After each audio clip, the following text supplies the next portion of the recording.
Come on, webcam. There we go. Okay, so hello and welcome to the LCS Weekly Recap Take 2 with me, Redarrow21 or 420, based on whether or not I'm on Twitter or Twitch or the rest of my life, and the wonderful Total Crumpet. Hey, how you doing, guys? This week we will be covering both regions, covering both EU and ALCS, with SK versus Fnatic, Rockout versus Copenhagen Wolves, Super Hot Crew versus Millennium, Alliance versus Gambit, Rockout versus Super Hot Crew, Gambit versus Millennium, Fnatic versus Alliance, Copenhagen Wolves versus SK Gaming, TSM versus Cloud9, EG versus LMQ, Team Dignitas versus Curse, CLG versus Complexity, Curse versus LMQ, Complexity versus Team Solo Mid, CLG versus EG, and Cloud9 versus Team Dignitas. Thank you. We should and the also games that we're going to be highlighting are going to be Gambit versus Millennium, Copenhagen Wolves versus SK, TSM versus Cloud9, and Complexity versus TSM, and then finally CLG versus Evil Geniuses. We should also highlight that Rockout versus Copenhagen Wolves was a forfeit from from Copenhagen Wolves, due to the lack of a provision of sub in time by the Copenhagen Wolves. So the win is automatically given to Rockout, which means obviously we won't be talking much about that game. Crumpet's camera's frozen, but he should be back now because... Yeah, there we go. Okay, I think we're just going to see camera drops. So unless you go quiet for a very long time, I'm just going to keep talking. And in fact, you just drop the screen share and then work it out from there. I'll leave it up for a minute. If it really stops functioning, then yeah. So, SK versus Fnatic. We already covered this in the previous attempt at a stream. Unfortunately, that didn't go so well. So, good play from Peke's TF, I think. Yep. Dumpstered by Ziggs. That's kind of what happens when you play TF against Ziggs. But he used his ult very, very effectively. He roamed, he picked kills, he cleared lanes a couple of times. And there was one fight where he ulted across onto Ziggs and just stopped Ziggs participating, which I think is almost a better use because TS is very good at ulting and picking one target, whereas Ziggs does a lot of AoE damage with those bombs. So if you can force Ziggs not to... out of the team fight, and then on top of that, paired off Twisted Fate's incredible ability to duel. So yeah, I mean, one thing as well worth mentioning, that by 30 minutes in, Peke had not even considered buying Lichbane. Yes, Lichbane gives TF a lot of burst, but he gets a lot more Q damage from just flat AP, and he sometimes prefers the utility you can get from ulting in with the Zhonya's, that kind of thing. Yeah. Yeah. SK5. Oh, his voice is gone. Come on, Crumpet. I'm going to have to drop the screen share, I'm afraid. Yep, do it. Alright, that should hopefully recover some of our frames. Yep. Alright, so, he needed the wave clip, but then, Fnatic have complete dragon control up until 35 minutes. This is, Crumpet's voice is gone again. This is one of the strengths, I believe, of the more experienced teams. They tend to control, a lot better for early objectives like the dragon. I think it's probably just more of a history of practicing as part of a team. Yeah. And I mean, the only reason that SK... Oh my goodness, that is a beautiful face that you've frozen on there, Crumpet. I'm gonna cut the video and just see if we can keep like audio going. I'll just stick your Minecraft face on the stream. Wrong button. There we go. Oops. Yes, that is what I just said. Right. Do you want to keep talking, and I'll just sort you out quickly? Yep, not a problem. So, other than that, in that fight, basically right at the end, at 40 minutes, Fnatic have a 17,000 gold lead. So as is tanking up towers on Shyvana, and then Reckless is just melting through them on Twitch. Yeah. 42 minutes, there's a fight which goes 1 for 4 in favor of Fnatic, and that's pretty much the end of the game. That, as we say, was all she wrote. Yes. The next game, of course, being Rockout versus Copenhagen Wolves. This didn't happen because Copenhagen Wolves' mid laner Coutard was ill. And the only reason that they didn't manage to play with their replacement, which they managed to play with on the next day, was because they hadn't managed to submit the paperwork soon enough, which is a real shame. It was a match that Copenhagen Wolves, even with their replacement, should have done really quite well with. And I think actually it would probably helped their replacement a lot with his confidence. Because in his next game, which we'll cover, it's actually one of the games we're choosing to cover in more detail as well. He just wasn't playing particularly confident. He was staying far to back, wasn't making plays on his own. And it was a bit of a disappointment on that front. And I think this game would have really helped. But that happened. Oh, I've got the wrong day. Whoops. So, moving on to Super Hot Crew versus Millennium, where not a lot happened. Kerp poops on everything with his Twisted Fate ult. Twisted Fate was very, very good. In particular, he takes a dump on Mr. Rawls today. TF's third ultimate comes up, and Twitch dies again. And Thresh dies, and it's just on point.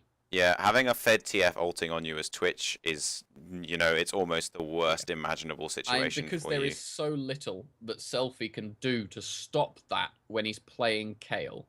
Yeah, like, Kayle doesn't have the hard CC to stop TF ulting. So unless she's able to burst him down in that second and a half while he's teleporting, TF ult's gold card comes out, gets kills. And additionally, you can't even stealth out when you see him coming, because obviously he reveals you. So you might be stealth, but you're not safe. Yep. And one other thing worth mentioning is that Millennium have removed their inability to close out a game. Yes, they're getting much better at that. Especially in weeks before this, they would get to that end point, they would stumble, they wouldn't close out quick enough. The enemy would take a dragon or a tower, or they'd fight Baron, and Millennium would not recover. And they would give it back to the other team. Yes. But they're getting better. This match and the match that they played, their last match last week, they closed out very well. And I think that's something that they're clearly looking at and going, well, hang on, we could have ended this at 30 minutes. Why is this a 50-minute match that we lost? I think it's a sign of good team progression. Because one of the things that's hard to learn to do in a game of League when you're playing with 5 people on voice comms is sometimes it's hard to learn how you need to control and just finish the game, because it's actually quite difficult to do. Because if you think about it, those base towers, the inhib towers and the inhibs, the base towers, they're very near the fountain, so the enemy can keep coming back if you just try and YOLO in on it. And actually that's pretty bad for you. And so what can be really hard to do is just learn how to make the game end. So you've got to learn to bait the barons, you've got to learn when it's safe to take baron, you've got to learn when you can siege. And I think it's a sign of good team progression that Millennium are improving at that. Yeah, I think they are doing very, very well with that. And I mean, yeah, they closed out very well, especially considering that trouble with taking those final few towers, because you have to close into a very small space. And on the enemy team are Kayle, Twitch, Thresh, and Jax. That is not the kind of team that you want to be in a very small space. And I think the final thing I want to mention for this game is Kotnex got Lee Sin again. Big fan of Kotnex on Lee Sin. Very, very good. Very picked up a Lee Sin. Super enjoyable to watch. There were queues everywhere. It was brilliant. I don't know. If we see it a little bit more and it keeps being as strong, I would almost wonder if people are going to start banning it against Millennium, just because, it's a pretty scary thing. And also, Super Hot Crew banned very kind of generically. Yes, banned Ziggs, Evelyn, and Braum. Braum very strong. Evelyn very strong. Ziggs very strong. Not really target bans, but so maybe we could see. There were bans that, if given to the enemy team would have been able to play and guaranteeably do something with them. But it wasn't something that was like, all right, well, Kotnex is going to land every single queue he even thinks about sending out, so we're going to ban it. Yeah. I maybe would have banned Lee instead of Evelyn, although obviously playing against Evelyn does require a great adjustment to your playstyle because that's stealth. Yes. But we don't have all night, so we should probably continue next game to the last game of the night, which was Alliance versus Gambit. And there was an Anivia, and it was Anivia, hooray! Froggens Anivia. We all know how much I love Froggens Anivia. Unfortunately, Gambit worked out exactly what they had to do to deal with Froggens Anivia, and that is don't deal with it. Yes, if Anivia comes at you, 30 minutes in, Froggen had not been in a single straight up team fight because Anivia turned up and they backed off. And the other thing is that Anivia, this is where Anivia is bad in today's meta. Today's meta with dashes and jumps and thresh lanterns and all this mobility, Anivia has none of that. Yeah. So if people start running away from her, as people are wont to do on Kayle, Sona, Nidalee, Lucian, and Evelynn, all of these champions have ways to run away faster. Yeah. One thing that actually I also really liked about this match was, again, Gambit ran with the 2v1 in the mid lane strategy. And it worked well. It pressured I thought it worked less farmed, well than it did last week. Yes, Froggen farmed very well under pressure regardless. It has to do with the micromanagement on his Q. Yeah, I think because he sends the Q out, it goes through them, it goes through all of the ranged creeps and then detonates behind them and will wipe them out from about level 4. Yeah, it's there's not very much you can do because he's so good with it, and he doesn't mind being in his tower. He's just safe, farming up, really doesn't care. I also think Anivia is one of those champions that just is very good at farming. Yeah. I mean, at about 5 minutes in, Darian dies twice on Kayle within about 30 seconds. He gets ganked, he pops his intervention, doesn't manage to get away, and dies. And then he turns up in lane, and 2, I think maybe 3 people turned up and killed him again. He was just shut down horribly. But yeah. One of the big things with Gambit knowing exactly not to deal with Froggen's Anivia, one of the big reasons that you can see that they were doing exactly that is that the moment Froggen backed, Gambit took their first dragon. Yes. As soon as Froggen was 20 to 30 seconds out of the fight, they went, go, we've got this. Whatever happens, we can do it. I think one of the other things to remember is that, like, they've got 3 heals, 2 of which are building AP.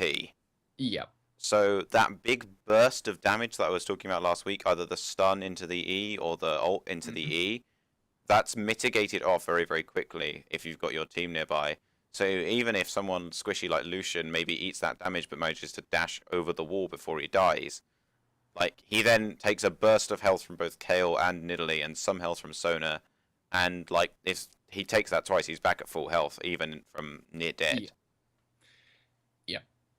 One of the other ones is that instead of going for your standard Runarn's build, again, Darian did a slightly different build, but didn't go the same build as he did last time. His second item was...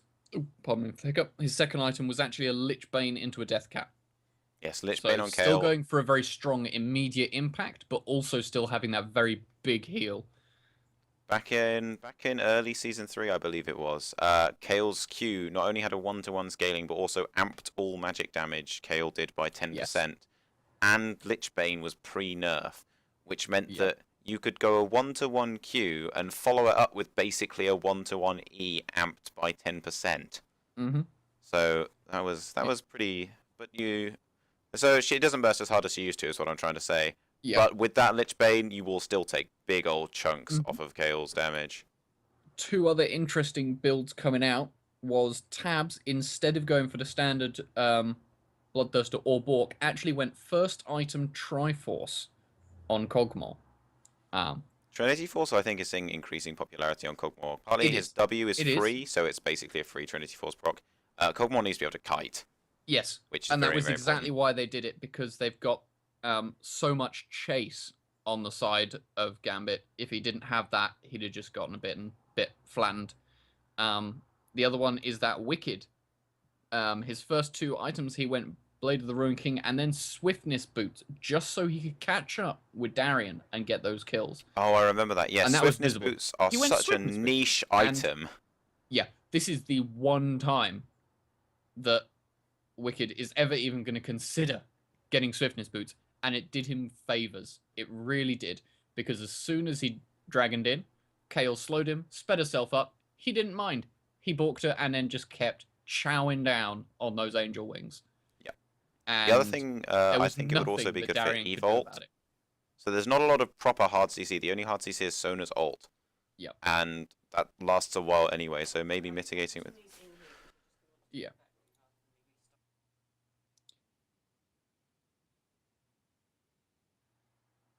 one of the other things was that at about 34 minutes, Alliance rotate round from the Baron towards their middle inner turret, and they come through the jungle, and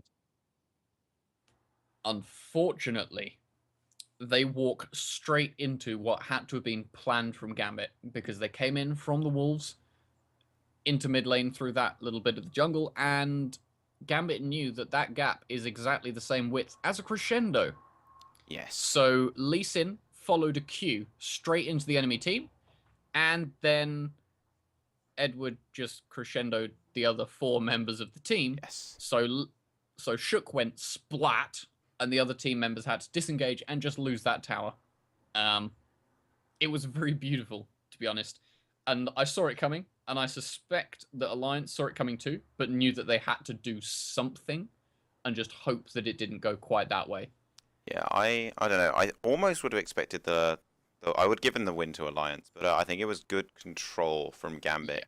They dealt with it very well.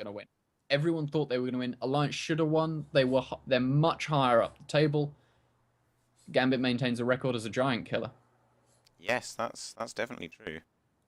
Okay. It was beautiful. They worked out exactly. They go, all right, Anivia is cool, but I ain't dealing with it. So back off, Froggen. I sort of hope people will start banning Froggen's Anivia, because that's like testament to his skill. But part of me also wants people to stop not ban it. And not ban it, just because then I get to watch Froggen play Anivia more, and hopefully when I'm at LCS next week, people won't have started banning it yet, and I can watch it live, and then I can be like, hey, Froggen! I mean, the Anivia was good. I think it won't draw bans, now that other teams have seen exactly what to do to counter it. And they've seen how to do that without picking any particular champions. They've seen you literally just have to back off and give him room. If he turns up, disengage. And I think that's now a problem, because no one knew how to counter Froggen's Anivia. Yeah. And then Gambit did it. And there are much more mechanically skilled teams out there than Gambit. There are much more well-communicated teams than Gambit. If Gambit can disengage safely, so can they. The only thing I would say is that because Gambit have been on the scene for a long time, since I think Season 2, maybe even Season 1. I believe so. Back when they were Moscow 5, and people used to pick Cassiopeia and Mordekaiser in middle lane. But back in the day. It really was back in the day, back when no crowd control and no mobility was fine. Anyway, moving on. I think Gambit, as an old team, maybe have played against Froggen's Anivia before, and so are potentially more experienced dealing with it than some of the newer teams. They might have done. Yeah. So moving on. Next to game day was 2. Rocket versus Super Hot Crew. It was a good game. Fairly standard bans came out. I liked the Twitch ban. That's something that's been more often put in now. Just take out the Twitch, because then you know that if you first pick Lucian, they're going to pretty much have to go with Kog'Maw or something less conventional. In this case, Celiver went for Jinx. I think almost Twitch is one of the only ADCs that carries anymore. Yes. I guess it's less true with the prevalence of Kog'Maw these days. It's a lot easier to shut down other ADCs, and if you feed a Twitch a little bit early game, it has the potential to snowball themselves. You don't rely on team fights. You don't rely on your support being there. Twitch roams, he hits his Q, and then one-shots someone. But especially with the prevalence of Thresh giving the effectively free mobility. Yeah. We've seen a lot of Twitch, and his ult is just so strong. We've seen more and more people very, very effectively using that rat-a-tat-tat to just murder entire team fights. Yeah. Like, definitely. When you're taking the proc from Blade the Ruined King, and you're taking so much damage, and if you get crits as well, that just wipes health bars. And not only does it wipe the health bar of his target, it wipes the health bar of everyone in their way. It's very, very scary. So, something worth mentioning, I really liked the Lulu top pick for Xaxus, even though Xaxus isn't an incredibly comfortable I thought very well. He played it well, but what I wanted to know was, why did Mima pick Shyvana into it? My suspicion was scaling. Yes. Shyvana will outscale, but as far as I can remember, there wasn't a lane swap. And That's so true. he knew that he was going to be playing against this horrific beast of a Lulu. And I don't know.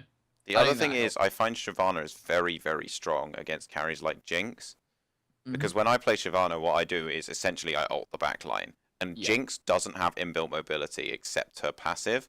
Yep. So if you just go straight on her, balk her, and Randuin's Omen, Jinx is almost forced out of that fight straight away. Like, Shyvana will just run at her and just chunk her down with Burnout and Flame Breath and Q. Yeah. I think overall this match was a fairly poor showing from the Super Hot Crew. I mean, First Blood happened at 1 minute 20. Super Hot Crew were playing very passively against a strong early game team. Your Jinx, Elise, Ziggs, Lulu, very strong early, and that was exactly the problem. They were giving Roccat towers. They were giving them dragons.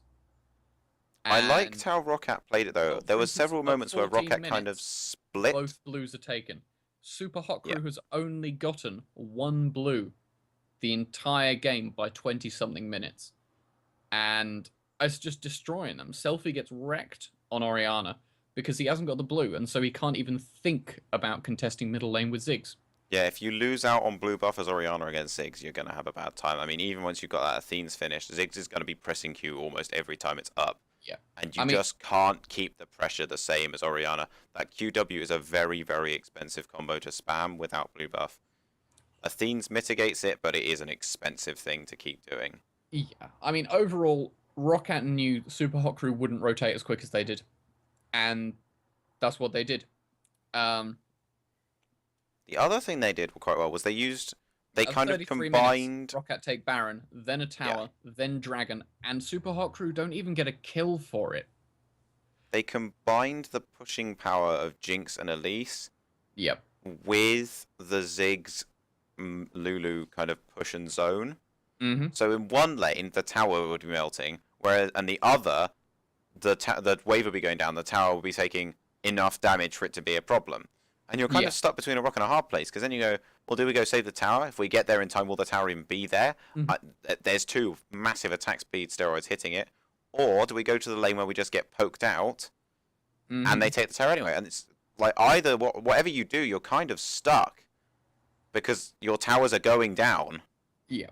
The other thing that I really liked, actually, was the Lulu's supporting nature for Celiva, especially in that final team fight. Lulu put down a slow on anyone that decided to come near Jinx. Like, oh, you're going to go to get Jinx, are you? Slowed, dead. Now, Jinx moves like a rocket man. Good luck catching that. Yeah, Lulu's strength, part of Lulu's strength, obviously, other than the ridiculous bullying we've seen in lane these days, is that incredible peel. If you've got enough AP, that's an 80% slow for 2 seconds off of Q. The polymorph, just turning someone completely useless for like 3 seconds. The knock-up ult, which also makes them impossible to sodding kill. And the shield. Yeah. It's just so hard to dive a good Lulu's carry. Celiva himself is a very strong position-wise player. He's normally in the right place. He very rarely gets caught out. But sometimes there isn't anything you can stop when a Jax flash jumps onto your AD carry, or Lee Sin lands that 1 Q that you suspect may have actually curved around your support sort of deal. Sometimes things get to him. But with a Lulu, with a Morgana, even then, something got to him, and then Lulu ulted him, and then the person that got to him was CC'd to death, and that was it. Okay. So, next game of the day. That day was... Gambit versus Millennium. Yes, Gambit versus Millennium. Which is something we'll be covering later in much more detail. So, one thing I love, Fizz pick. Fizz, one of my favourite champions, by far. Just going to say that now. Definitely. And he made good use of it as well. He took advantage of those really high Fizz base damages, as well as the constant AD, not AD, but auto attack boost from that W, which I liked. And this was also, I think, the first game of the week we saw Braum. And the interestingly, rest of them, he was wasn't banned. First pick. Braum went through. He got through the bans, And then Millennium didn't pick him up as first pick. Gambit didn't pick him up. Oh, no, sorry, it was Gambit didn't pick him up. Then Millennium didn't pick him up. Then Gambit still didn't pick him up. And at this point, everyone's going, oh, well, I guess no one cares about Braum. And then Millennium pick him up. After, I'd like to point out, Lucian was picked up for Gambit. So, yeah, Braum, I think Braum is very strong with Lucian. But he's also very strong against Lucian. So you kind of want to pick him against Lucian because he does well, and more importantly, you don't get that insane synergy where Braum Qs someone, and then Lucian goes, okay, stun. And just auto-attacks him, Qs them, auto-attacks him again. That's a free stun. Like, that's literally a free stun. Well, I mean, the thing is, if the Braum goes for that point-blank Q, what happens is they'll auto-attack into the Q. Lucian will dash towards, proc his passive, and then just double shot them. Straight into a stun before you even blink. You're stunned and half your health's gone. Because you've taken two shots from an ADC, you're stunned, and it's just... use. Yeah. I don't like Braum at all. Braum was picked against him. Everyone thought that Braum wasn't going to get picked, but he was. He did well. Did very well. But against him, Braum can just block so much of Lucian's damage. He can block the double shots with his E. And more importantly, as we've seen so much this week, he can block the ult. Like, he can just render Lucian's ult null and void by Wing to the ult target and then Eing to sponge up all the shots. And what's incredible is he doesn't have to use his ultimate to do it. He uses abilities that are on a 12-second cooldown. And it's just like, oh, well, sorry, Lucian. Yeah, that's your ult for my not much. I mean, overall, this was a reasonably one-sided game for me. At 36 minutes in, Millennium take an uncontested Baron. Yes. And then just... that's it, really. Just keep going. Though I did, like I said, I like the Fizz pick. I like how they used its early strength to get him going early. Yep. Which is what, like, if you don't get going early on Fizz, you tend to drop off a little bit. Because what Fizz is good at is just, like, Eing in, killing someone, and then hopping about like an asshole. Yep. And being really quite annoying to kill. And they got that. The Fizz got a kill and an assist at something like 4 minutes, I think. Yep. So that was part of what I liked. I also was very, very keen on how Darian tried to win his lane. Darian bought loads of Doran's Blades. Very efficient items, giving him lots of health on hit, combined with that high sustain from his W. Which I thought was good. Unfortunately, Irelia power spiked very hard with items. And when she did, Darian started losing. Yeah, the problem is there's only so far sustain can take you before you need some real damage to back it up. Yeah, the effective health of sustain is nice, but when you're just getting bursted down, sustain is useless. That effective health just goes away because you're not, like, allowed to take advantage of it. Especially against an Irelia. As soon as your health percentage is higher, she stuns you, and then whittles you down while you're stunned, and so you can't even sustain up. And so, yeah. Anyway, we'll cover that in more detail. The next game of the day was Fnatic versus Alliance. Which Fnatic, for a team that have been there for so long, threw that horribly. Yes. Right at the start, they just didn't need to race. Right in the picks and bans, the crowd start chanting for Anivia. For once in a while, Froggen doesn't pick Anivia. LeBlanc's left up, or as Froggen likes to call him, LeBlanc. Yep. Let's not take the mick of that too much because that's kind of it's sort of a dead joke, but we'll reenact it just quickly. She takes LeBlanc. The mick. Basically. LeBlanc is so goddamn strong. Yeah. It's not even funny. Reckless gets 2 early kills on Twitch, although to counter that, Tabs is farming very well. Although by 17 minutes, Fnatic are just ahead in towers and kills and everything. And then they base race. And it's only 2 they of Fnatic base race against Kayle, Lucian, LeBlanc, and Elise with only 1 real attack speed steroid. I guess they've got TF, but that's got 1 point in it. Elise attack speed steroid is so strong. They lose. Simple as that. They just lose the base race. They decide to close out with a massive race and go, all right, well, we'll push. And Alliance just say, all right, well, we'll push back. We'll push too. And I believe Alliance had the numbers as well. Yep. Like, Twitch was pushing on his own for a short while. Fnatic were ahead. Still wasn't going to help, unfortunately. And I think one of the worst calls you can make when you're ahead like that is to base race. Because you could just outfight them at your towers and then take towers and then take towers of your own. Instead, they tried to race, and Alliance was able to use the strength of their champions as opposed to the strength in game. Overall, that makes sense. Worked, was a pretty bad choice to try it, especially given how far ahead they were. I wonder if there was just a little bit of a breakdown in communications, or maybe they just misjudged it slightly. Maybe Reckless said, "Okay, guys, I think I can take this tower, and you guys, we should be okay." And then suddenly they went, "Oh dear, this isn't working. This isn't working." And then they panic and they try and back. And at that point, it's too late. If you've ever been in a base race, the moment where you realize you're going to lose the base race and you try and back is normally the moment where the enemy has won the base race. Yeah. Like, you need to think and call them earlier. I think sometimes you just can't. Like, yeah. So it was an exciting base race to watch. I was certainly on the edge of my seat. But I don't think it was a good call from Fnatic. So no, I don't think so either. I think it cut the game very, very short. Yes, it did. It was a very short game, thanks to the fact it was ended at like 25 minutes. Yeah. Bad call, but anyway. Next, so we move on to is that the final game of the EU? That is the final game of the EU. The Copenhagen Wolves versus SK Gaming, which is one of our featured games. Yes, it is. Interesting here, we've got Mazarin, who's the replacement mid laner for Coulthard while Coulthard is ill. Yep. Again, sad that he didn't make it into the previous game, and overall this game felt a little lackluster. You could tell he's a very skilled player, and you don't just get to be the replacement for Coulthard by being an unskilled player, but he wasn't comfortable, and you could tell that he wasn't being anywhere near as aggressive as he could have been, and he was punished for it. Overall, he didn't rotate quite as quickly as I think he should have done. I think it's because, again, it's a team that he's not used to communicating with as much.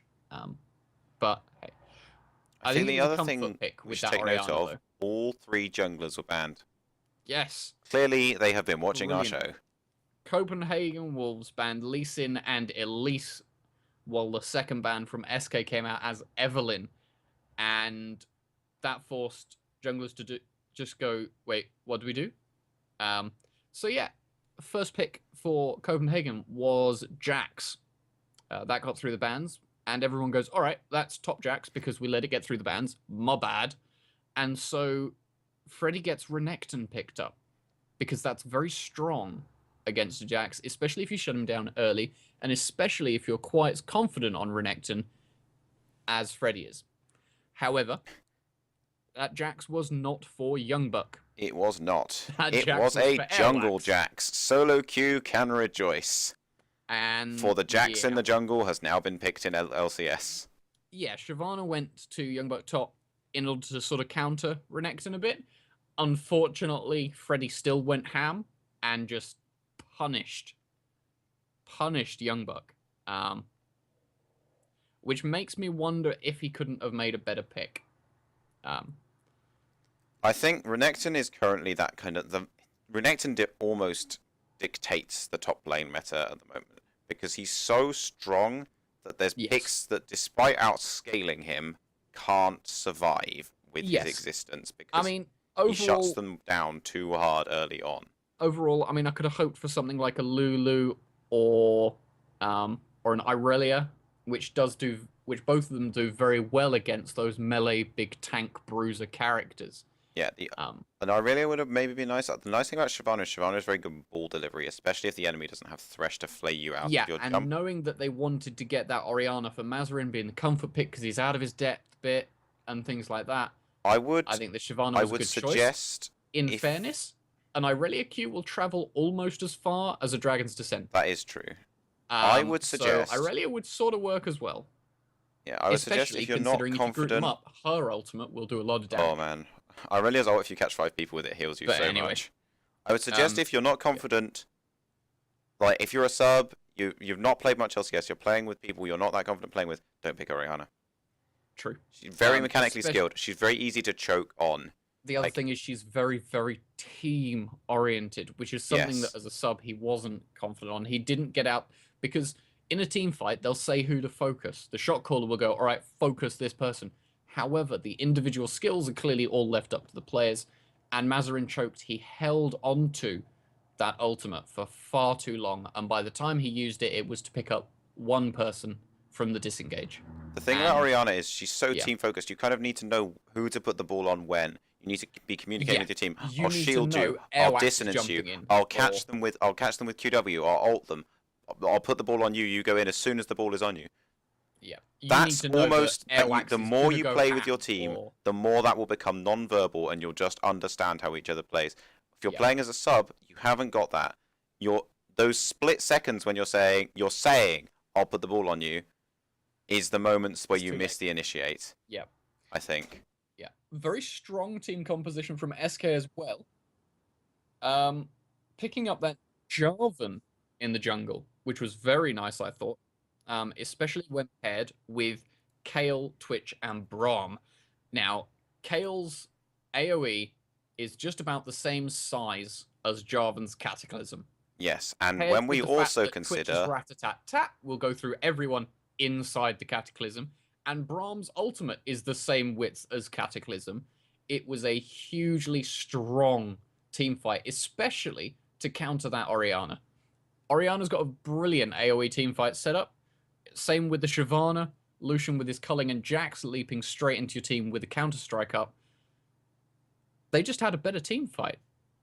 And SK just turned that around. They went, all right, you're going to be looking for team fights. Well, so are we. And, yeah.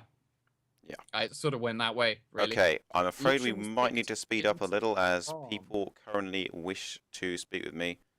No. So they're going away soon, so we need to be relatively brief. So, well, I'll tell you what, we'll get to the end of our games roughly covered, and then we'll pause before we do the highlighted games. Okay, that sounds fair. Right. Alternatively, I could cut some of the highlighted games if you want. We could talk about 3 instead of 5. No, we'll just pause and then come back in with it. It'll go pretty well. So, day 1 of NA, I will need your pastebin link because I've lost it. Unfortunately. Oh, okay, so hang on. I mean, basically with this game, I really enjoyed this game. First game of the day. Actually, sorry, I was still covering the Copenhagen game. Sorry, my bad. Woolite had a lot of surprising poke early on, especially considering he's against a Braum.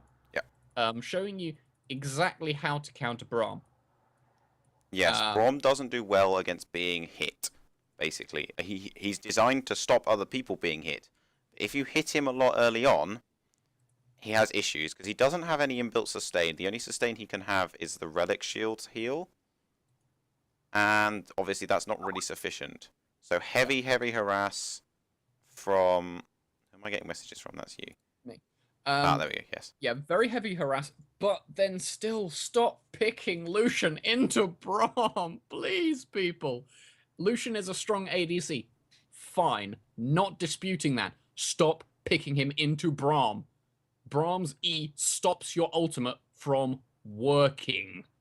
Like, you ult someone, and then he stand behind me's the person you've ulted, and then just unbreakings you. And all of a sudden, your ultimate does, like, 10% almost no damage. Like, 10 damage per shot. And you're like, oh, great. So that was useless. Yeah, find another ADC.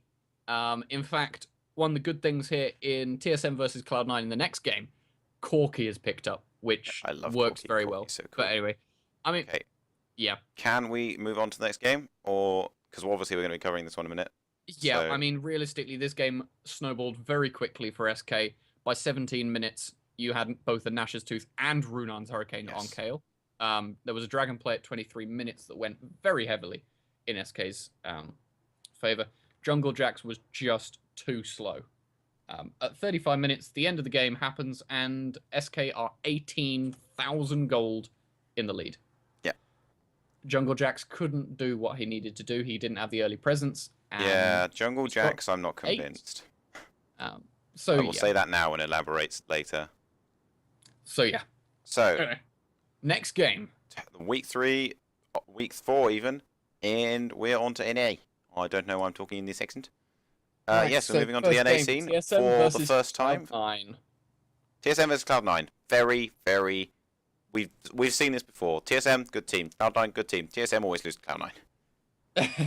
That's what we've learned over the many years of being the 2 seasons of watching LCS.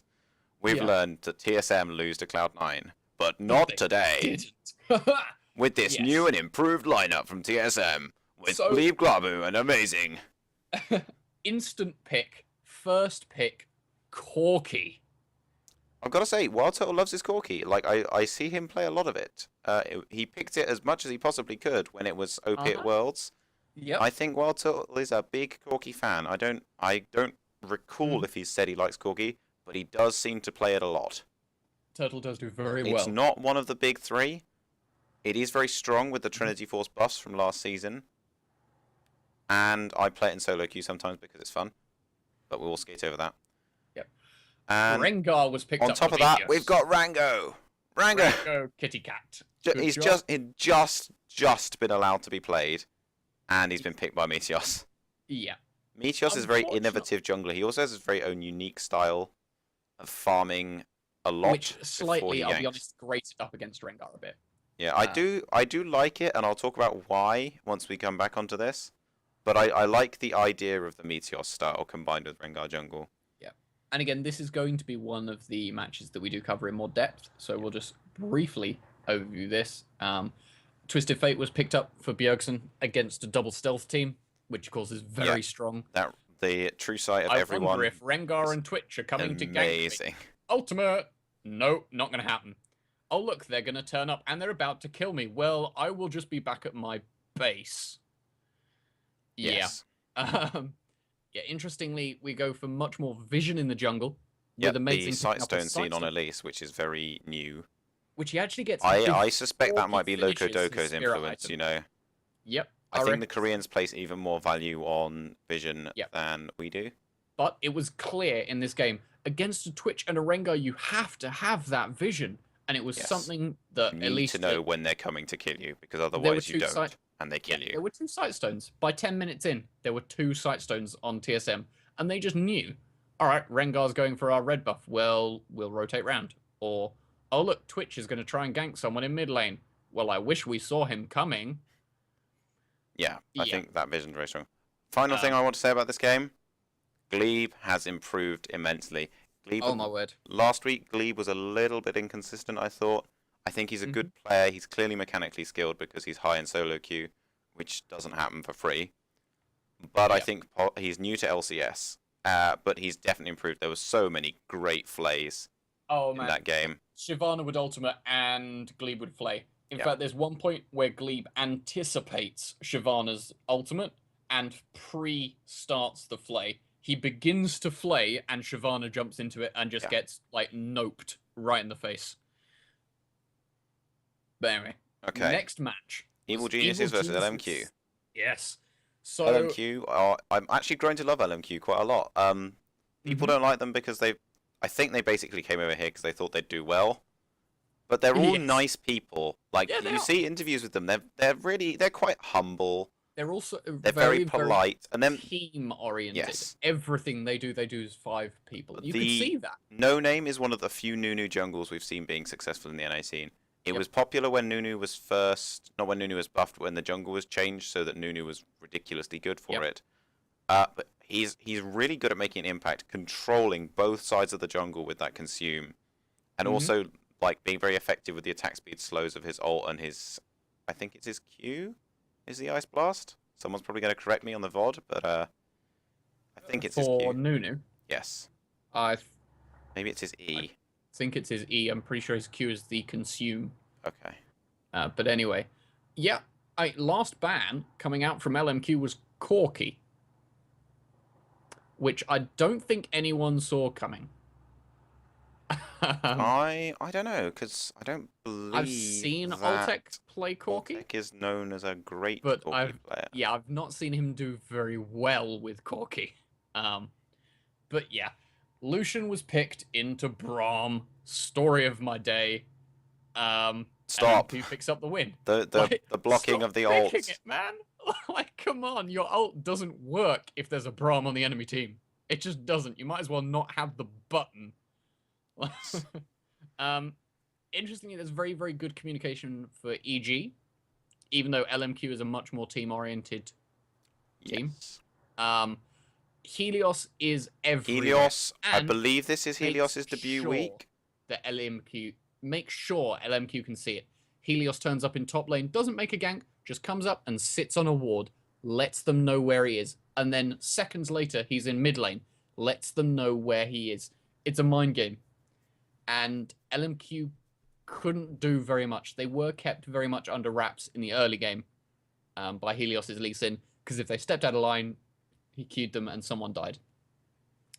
Yes, Helios has debuted fantastically. Yes. He has shown himself to be a phenomenally good jungler. Quite enough. He is phenomenal. I hope that Evil Geniuses will work him much more into their team mentality. Evil Geniuses were leading for quite a lot of the game, but Xiao Zhao had much more farm than Pobelter, which is impressive considering he was a Nidalee into a Ziggs. And Evil Geniuses just started to slip. They really did. At 46 minutes, there was a base race. For me, I reckon that Evil Geniuses could have won. Jax could have won the base. Yes. The base race, however, tries to teleport back to his base, which just wasted time. LMQ killed the base tower he was teleporting to, and he was stuck. So I think one thing I would say about base races, I said earlier about how, like, when you know you've lost the base race, it's too late to try and sort it out. Because once you realize you're going to lose, you've lost, basically. The other thing, if you have second doubts about your base race, don't try and break it off. off. I think it's a bit of a game of chicken sometimes. I'm sorry, but if you're playing with a Jax... With someone like Jax, you can actually take towers deceptively fast with that attack speed steroid and the Trinity Force procs. So sometimes you might be like, well, if this fucks up, we've got no base, like, we've got no towers, our base will be on nothing. But at the same time, if you just go for it... Even if you're relatively experienced at the champion, maybe you'll just strike lucky. Maybe someone will get creep blocked. Like, there's a few, like, nuances that sometimes they'll just screw you up. Like, when all those creeps spawn, you get, like, it can be hard to get to the base of the melee champion. So sometimes it is worth just trying and hoping for the best, I think. Yeah, I think it was not Inox's call to back out. And I reckon he still thinks to this day he could have done it. And I reckon he could have done it. I don't know for certain. I would have to look at the numbers and things. But I reckon that Evil Geniuses could have won that if they had just told Jax to go ham. But in the end, they didn't. He tries to come back. He can't. The rest of Evil Geniuses are dead. He's stuck in the enemy base. And they take down the last tower. And just take out the Nexus. There's nothing he can do about it. Anyway. Okay, so next game of the day was Dignitas versus Curse. Yes. And again, with jungle bans. Yeah. Yep, more jungle bans. So we saw another Rengar jungle and a Nocturne jungle. I like Nocturne with the Feral Flare. He was very, very popular on release when it gave you that heal on hit. Yep. He's since fallen out of favour a bit. I actually think he's very, very good. Because Nocturne scales so well with attack speed and has that passive attack speed boost. He can keep applying the damage from Feral Flare, which means he can actually afford to build quite tanky. Yes. So he's a very good ult initiator who could also chase a carry out of a fight with that fear and the Duskbringer passive movement speed when you're stood on it. Yep. So I'd like to see more Nocturne, but two more non-standard junglers. Very, very well with it, and I think his ultimate at the end of the day won the half an hour in game-changing fight. His ultimate simply turned it around, but. Yeah, so somehow Quas on Jax was out farming Zion. Yes, that is an achievement. To out farm the ranged lane bully as Jax is insane. Mechanically, Quas should have lost that game. I wonder if Zion Spartan, people have been picking out Lulu a lot. I wonder if Zion Spartan is less comfortable than Lulu. Zion Spartan is known for champions like Riven top, like Lee Sin top, where he's up and in your face. He fights you man to man, fist to fist, and he dominates that matchup. And he split pushes. I'm not sure he's as used to someone like Lulu. No. So yeah, I mean, at 7:30, Crumbs tries to steal the blue buff and fails to smite it properly. And then the blue buff goes to Voyboy on Kale. So that was a bit of a screw up. Interestingly, though, Voyboy didn't go for your standard build for Kayle that we're seeing now with your Nash's Tooth and your Hurricane. He actually also maxed his heal first. I think this is one of the few pitfalls of Kayle, is that you want everything maxed. Yeah. And that you're not allowed that before you're level 18. You want that you want the max Q for the extra damage and the slow. You want the max W for the extra heal and the speed boost. You want the max E for the extra damage. You want the max ult for the extra invincibility time. You've kind of got to pick and choose, because maxing them evenly doesn't really work. That's not how League is. I think for me, maxing the heal worked very, very well, because they've got a very strong team composition that says, all right, well, Jax is going to jump in. I'm going to give him a move speed buff. And now there is nothing you can do to stop that Jax jumping in. Yeah, that gives him a lot of stick. Rengar is going to jump in. If you heal Rengar as he goes into his ultimate stealth, he's going to zoom across that map. Yeah, it'd be like the old Rengar, where he used to get a speed boost from his ult, which was incredibly good. Rengar's going to use his ultimate in mid lane, and then go and kill Kiwi Kid in bottom lane. Yeah. Yeah, it was very strong. 10 minutes in, there was First Blood. It was quite late First Blood. There wasn't very much fighting, but it was a 1-for-1. 11 minutes 50. Shifter is really not happy, because his Ziggs ultimate leaves Caitlyn Cop with 3 HP. There's something about Ziggs ult. It has this annoying habit of always leaving people on numbers between about 3 and about 50 when I use it. I can almost guarantee that Cop peed himself a little right then, because it really was. The heal came through, and he had 3 health. Like, that was ridiculous. I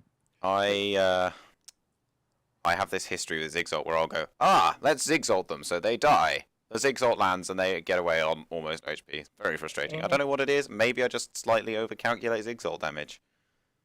But you just need to build Leandries. Need to build 6 Rabadons. True. That's the problem. Interestingly as well, Voyboy did of course actually build a mage build. He went for the Nash's Tooth stop, but then went for the Ionian cooldown boots and Rabadon's Death Cap. So the upside of the Ionian boots build is with the 5% from Masteries, the 10% from blue buff, and the 20. Well, you don't even need 10% from blue buff actually. The 20% from Nash's. That gives you 100% uptime on E. Yeah, makes your life a lot easier. Was his heal at the end of the game was healing Cop for around 60% of his health, and so it literally went, oh no, someone's gotten to Caitlyn and he's about dead. Not anymore, and now he's running like a madman. Yes, it worked well. Unfortunately, Dignitas did take the win. At 29 minutes in, there was an incredible Nocturne ultimate. For such a comfortable team as Curse, they won't communicate an incredible amount other than who to focus in a team fight. And all of a sudden, Nocturne's ultimate comes in. They can't see their allies, and they don't know what they're doing. Yes, Nocturne's ultimate has Nocturne's ultimate happens, that fear attached to it. That moment where you're like, oh god, what's going on? Yeah, you sit there and go, all right, so your support is going, well, how do I stand behind me to someone? And Kayle goes, well, now I can't heal Caitlyn because I can't see him. And yeah, you can see as soon as that ultimate hits, they sort of disintegrate. Yes. I don't mean they all melt and their health pools explode, which sort of happened a bit, but they just... I mean, they know who they need to kill, but they don't coordinate. And it was a useful ultimate, and I think that's actually something we might see more Nocturne in the future, because his ultimate is so good at confusing things, especially on the LCS level when the teams know so very well how each other is going to play. I think the other thing is there's that old adage of solo queue that whenever there's a Nocturne in the game, either on your or the enemy team, what happens when he hits level 6 is it goes darkness, and then an ally has been slain. It doesn't matter whose team he's on, an ally has been slain. Pretty much. All right, so then the last game of the day was CLG versus Complexity. Yep, and again with all 3 junglers gone. Oh, and we saw Vi for the first time in weeks. Yes, Dexter played Vi. He did it really well. He did do really well with it. In fact, Nessie just didn't win with it. Yeah. But yeah, they picked Lucian into Braum. Come on, man. you pick Lucian not just into any Braum, but an Afro move Braum. Yes. I mean, come on, man. Your notes on this, Crumpet, get steadily more and more frustrated. Yes. It starts off with, don't pick Lucian into Braum, and finishes with, ah! Yeah, like, oh god, why do you do it? I'm sorry, but if there is anyone playing support that is going to land a stand behind me and an unbreakable, it's Afromu.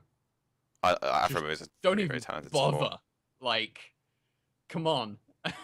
I think this effect will dissipate as people learn to play against Braum more. They'll learn to look for that stand behind me and the I think they'll also learn to pick different ADCs that work well against Braum, and potentially even go as much to counter the Braum because you have to. I think Braum is problematic for all of these ADC trinities though, because he shuts down Lucian's ult, he shuts down Twitch's ult if he's in front of his team and Twitch starts hitting his shield. Yeah. And he shuts down Kog'Maw, not his ult, but once Kog'Maw's got that range steroid going, if he pops Unbreakable, he'll delay that out, and that's what you kind of want to do as Kog'Maw. You want to stall that range and damage steroid. Yep, so, I mean, that'll happen, but again, to an extent, Kog'Maw will cut through that simply because he's got so much damage. Yes, he will still melt you through that shield. Lucian's ultimate will land on Braum. Braum's Unbreakable gives him a flat percentage damage reduction. On top of that, his Unbreakable will also cause all of the shots to land on him, and he's going to build like a tank. So, Lucian hasn't got that armor shred. Kog'Maw does, and I think that's one of the things that we might see, is a Kog'Maw picked into Braum, simply because, alright, Braum can tank all of my shots. The only downside of Kog'Maw into Braum... So then he's only got the Unbreakable, damage reduction. Problem with Kog'Maw against Braum is You're going to get stunned and shut down. Kog'Maw has no mobility, So if he gets stuck in the center of that glacial fissure, he's going to get dived on and die because he has no way to get out of that big, hefty slow. Yeah, except to flash. You already see teams building around the fact that they've got Kog'Maw. That's true. The protect the ADC comp is coming back into fashion. I believe it was very, very popular in beta. You'd play Kayle and Twitch, and you just Kayle ult Twitch, and Twitch would melt a team. Yeah. So it was also quite popular in Season 2, especially with CLG and Double F being one of the most skilled ADCs. Yeah. But let's not beat around the bush. Double is a phenomenal player. Now, later on, Shyvana against Jax in the top lane with Seraph on Shyvana and Westeros on Jax. That's the kind of thing Jax should win late on. But at 11 minutes, Jax goes, yes, I can get the kill. And chases too hard and dies. Yes. And then at 13 minutes, he tries again and dies because he hasn't waited for that power spike, and he reckons he can, but then fails to take out Seraph. And that, in the end, just feeds the big dragon machine that is Shyvana. Yeah, I think the thing about Jax is you tend to get quite overconfident, because you kind of get into this mindset where, oh yeah, Jax great. Jax really strong, you know. I can 1v5 as Jax. Jax can stun everyone, and he's really tanky, and he does loads of damage. And you need a few items for that. And sometimes you're just like, I can do it. I can take the ring to Mordor. I can break these cuffs. And you go on the enemy top laner, and they're like, no, son, not yet, you can't. I've got Bork and Sunfire. Eat my damage. And also, because Jax doesn't build Magic Pen, despite his lots of his magic... Let's start that again. Despite lots of his damage being magic, Jax doesn't build Magic Pen. There we go. No. So, despite him putting out a lot of damage, there's the armor to mitigate the auto attacks from Shyvana. And then there's the passive MR, which will mitigate at least some of that magic damage. So it takes a little while for Jax to be able to outfight Shyvana. Yeah. So that happened, and then at 16:30 there was an incredible Dragon Steal that was then thrown hard. Complexity stole the dragon, and it was great, except then after that they then went and traded 4 for 0 twice. Yeah, I think what you have to do with a Dragon Steal is you kind of have to accept your jungler will die. If you're going to try and go into that pit and steal the dragon against 4 or 5 people, you might get the dragon, but you probably won't get out alive. You need to then play around that once your jungler's dead. You've got to go, great, we got the dragon and we gave up a kill for it. Let's not give up anything else while our jungler's dead. Yeah. Twitch gets Yumaru's Oh, the Ghost Yumu's Blade. Ghostblade Twitch. Doublelift built this twice in 2 games. It's for happening. the ult. It's happening. That's all it's for. It's for those mid-game ult pickoffs. It was brilliant. And yeah, CLG wrecked this game. Kez's Nocturne didn't have an incredible impact. Bubdub did pretty well with some flays and hooks and things, but I think we need to see Bubadub on Brom more. Yeah. Because they're moustache buddies. Bubadub on Brom. I would love to. And again, I think Westeros just needs to learn or practice more with Jax in the top lane. Because it's banned so often, he probably doesn't get an incredible amount of practice. Yes. I think he needs to practice much more and know exactly how much damage Jax can do. Because there were a few times where he didn't do the damage he wanted. He chased for the kill and died for it. Okay, so day 2, last day of this week. Yes. And we started with Curse versus LMQ. This was a bonkers game. It was mad. It was crazy. There was so much roaming. LMQ, their team was just roaming around the map. 4 minutes, they've got 4 men roaming around. It's insane. Yeah. Interestingly, Kassadin gets picked and Brom gets through till the final pick from Curse. What I'm seeing is people, despite one of them was Brom. Despite the strength we attribute to picks like Lucian and Brom, I think maybe that the LCS players consider other lanes more important at this point. Yes. I think maybe bot lane is strong, but we're not seeing them picked until fairly far through the game. We're not seeing those first pick Lucians. There's a lot of focus on mobility, and there's a lot of ability to shut down an ADC, and so they can't carry quite as hard as they used to be able to. Yes. I remember the day when you would dive through an entire enemy team to get to the Draven, and then he'd 1v1 you and laugh on your corpse. There's also one of those popularized early dragons with Elise, which I liked. Yes. The Spiderlings tanking that, plus the percentile damage, makes Elise very, very good at taking dragons. Yeah. And the equally Pantheon pick. First time I think we've seen a Pantheon mid in LCS. Yep. Tried to counterpick Kassadin. Quite well. Didn't work out that well. Bullied him very hard early on. Kassadin built that bruiser, that kind of blue build Kassadin build. The problem is, of course, Kassadin doesn't really matter as soon as he gets that one item, which, in the end of the day, he's going to get to that power spike. And that was the problem. He built Iceborne Gauntlet and Frozen Heart, and that just completely shut down Pantheon and Jax. And so if you stack armor on Kassadin, you combine it with that 15% reduction from the passive, you're very, very tanky, and you actually got decent-ish bases once you start void walking a few times to stack up the damage. And the repeated Ws, Kassadin has actually become quite an interesting like DPS dealer as well as the whole like AP assassin Kassadin. Yeah. So like there's a few moments where Voyboy will go on someone and kind of he'll just keep going. Like he'll go once and get peeled and go twice and get peeled, not do enough, and he'll just keep coming back with more. Like the ult just keeps coming. Because you just can't run from a 2-second cooldown, and with a mana pool that big, he's gonna keep using it. He's basically got an ultimate that flashes and hurts you at the same time. It's just like, oh great. At 30 minutes, 3 members flashed out of the Baron pit, or I think 2 people flashed and Lee Sin W'd, just because Kassadin was there. There no was one else, a lot just of Kassadin. That happened. 16 minutes in, I Will Dominate, showing off his skills with Elise, gets a flash cocoon. Yep. That gets a double kill. 22 minutes in, again, Curse get a double kill. And 23 there was minutes also in, a fight where 3-0. LMQ got kind of rolled, and then everyone came back up, and they kind of came back for some more, and I was like, oh, well, this is it. This is going to be a counter trade from LMQ. They're going to kill everyone. No, no one died. No. Everyone from LMQ died. No one died from Curse. Yeah. And that is where the game just kind of spiraled out of control for LMQ, I think. On point, and LMQ couldn't handle that, I reckon. I reckon they wanted to prove they could still team fight, and it just hurt. And that was it, really. Okay. Second game of the day, Complexity versus TSM. 3 games I haven't actually got notes for. Okay, I can scrub. I can attempt to provide summaries. Complexity versus TSM, I have picked up as one of our highlighted games, and I have done so purely because whilst it's very, very strong from TSM, there's not a lot of dealing with it from Complexity. It's good play from TSM. There's lots of good play from Glebe, good use of the Nami pick, and amazing Yasuo from Bjergsen. Bjergsen we know is a very, very, very profound mechanical player, and my god, he shows it. So we'll come back to this game later. I need to be relatively quick because people are kind of grumping at me, and so yep. But we'll definitely come back to this later. I will rave for probably 10 minutes at least on the strength of the mechanical picks of this team. Right. So the third game of the day was CLG versus Evil Geniuses. This was kind of a back and forth game. This is one of our highlighted games. Yep. So there was lots of good play. There was a moment where Inox on Elise waits out Morgana's shield and then stuns, which is good play against Morgana. Yes.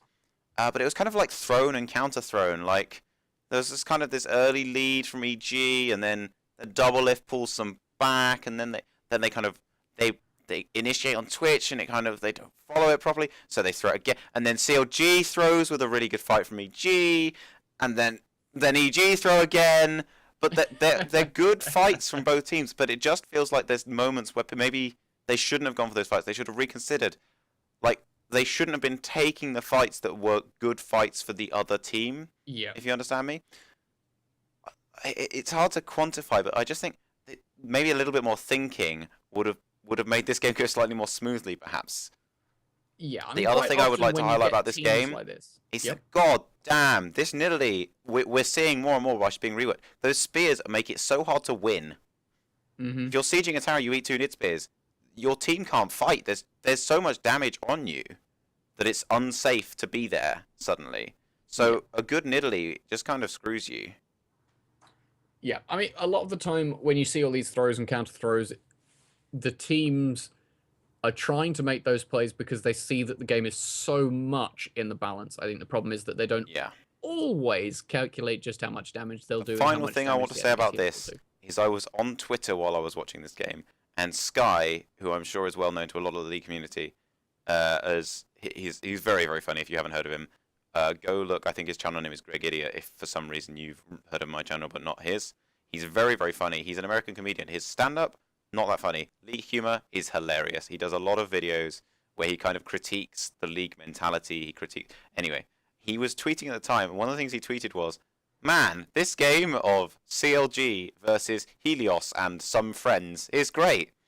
And I think to a certain level that's true. There was good play from everyone else. Helios went ham. I have written here, Helios is some kind of Elise playing robot god.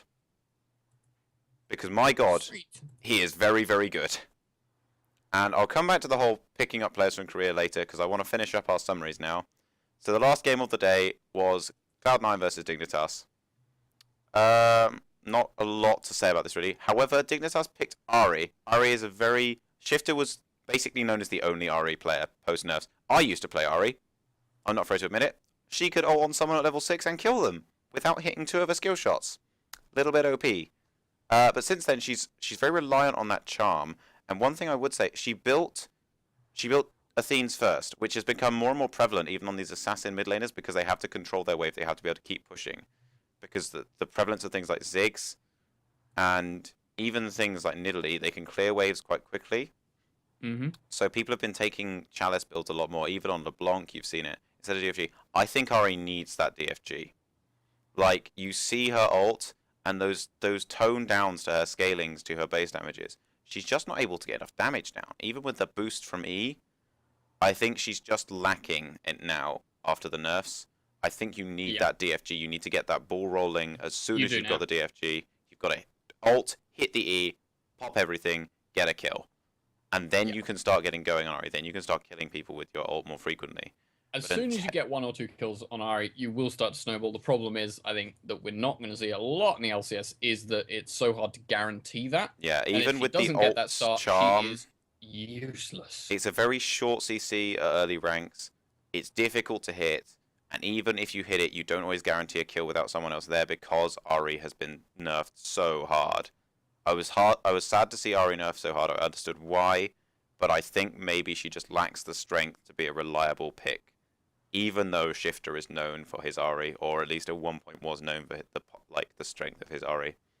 So I think it's a shame that the Ahri didn't do well, but I also disagree with the build. I mean, I could probably go and talk to Shifter, and he would say, this is why I built Athene's, this is why I didn't build DFG, and I would probably end up agreeing with him. But at the moment, I don't agree with that Athene's build at all. I think Ahri needs to be able to kill people early game, or she just falls off. Okay. But yeah. Dig. They had an interesting split push team. Like, Jack's able to split push, while Lucian, Nocturne, Zyra, Ahri very good at team fighting and disengaging. But I think C9. C9 will be C9, basically. You've got to pull out something pretty special to beat them at this point. And despite the wonderment, as I said, that Ahri, even the Zyra pick's very nice with Ahri, because Ahri actually does a lot of AoE damage, so if you can lock them in the right places, you can get multi-person orbs off. But at the end of the day, I think C9 are just a stronger team, and they've got a bit of a stronger draft as well. They've got that Corki, they've got the Lee Sin, the Shyvana, the Nidalee. It's just difficult for Dig to deal with it. So, you still alive, Crumpet? Yep. Yeah, I'm still here. So, we are going to pause the recording while I go and deal with the fact that my parents are leaving soon and they want to make sure I don't burn the house down. Good job. And then we'll come back with our highlighted games. And then we will come back with highlighted games and pick of the week. See you then. And we're back with me and Crumpet. Yes. This will probably end up being uploaded as a second part to the same video because I can't be able to stitch them together. And this is our highlighted games as well as our play of the week, which will be from TSM versus Complexity. So, first highlighted game is Complexity versus TSM, as it happens. So, I won't be covering that play in too much detail because obviously I want it to be a surprise, even though you may well have already seen it. So, this game was a very, very big stomp from TSM. TSM are known for their strong play. However, the reason I wanted to keep it in was because, not because of the whole, like the fact that TSM, I am a bit of a TSM fanboy, but that's beside the point. The reason I wanted to keep it in was because it's very good play from TSM. They win because they play well, and above all else, Glebe and Amazing do well. Glebe and Amazing are new picks for TSM. They haven't been around the longest. Amazing is an import from EU, and Glebe is a solo queue support. And I think it's difficult for teams to adapt to these new players. I personally always thought Xpecial was very good. He was benched for attitude reasons and not for play reasons. But the point stands that he was still benched, so they had to find a new support. And then Odd One retired, so they also had to find a new jungler. So you've got these new players. Sorry?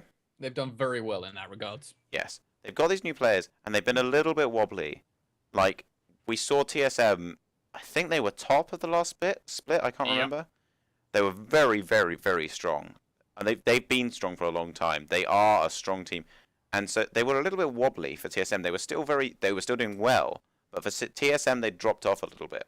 Glebe was a little bit inconsistent. I think Amazing maybe a little bit uncomfortable, especially because he was being banned out.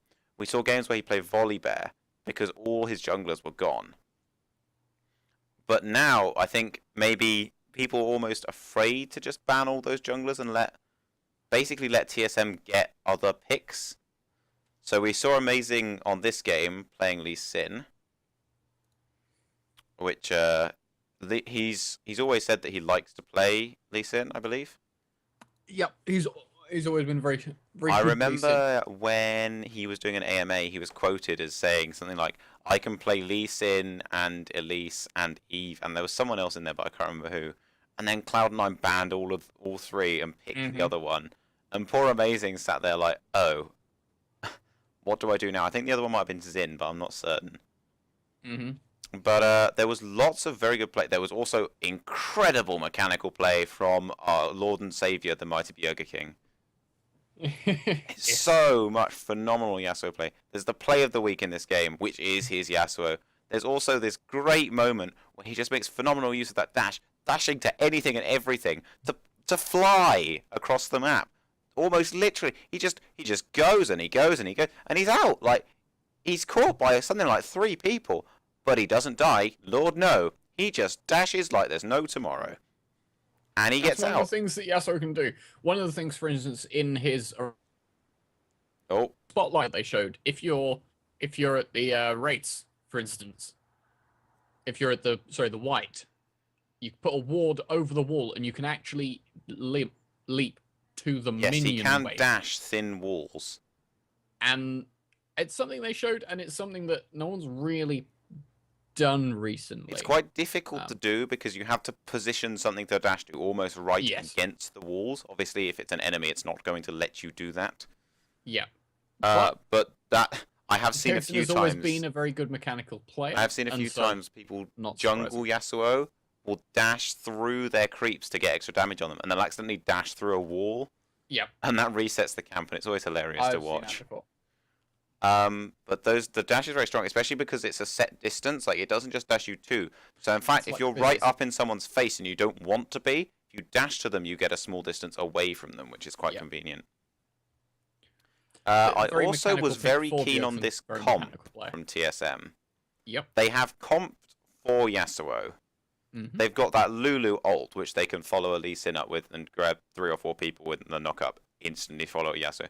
The Lee Sin kick, if he kicks someone into 3 people, Yasuo goes. The Nami wave, if Nami catches people in a line with that wave, the knock up will be allowed to be followed up by Yasuo on multiple people.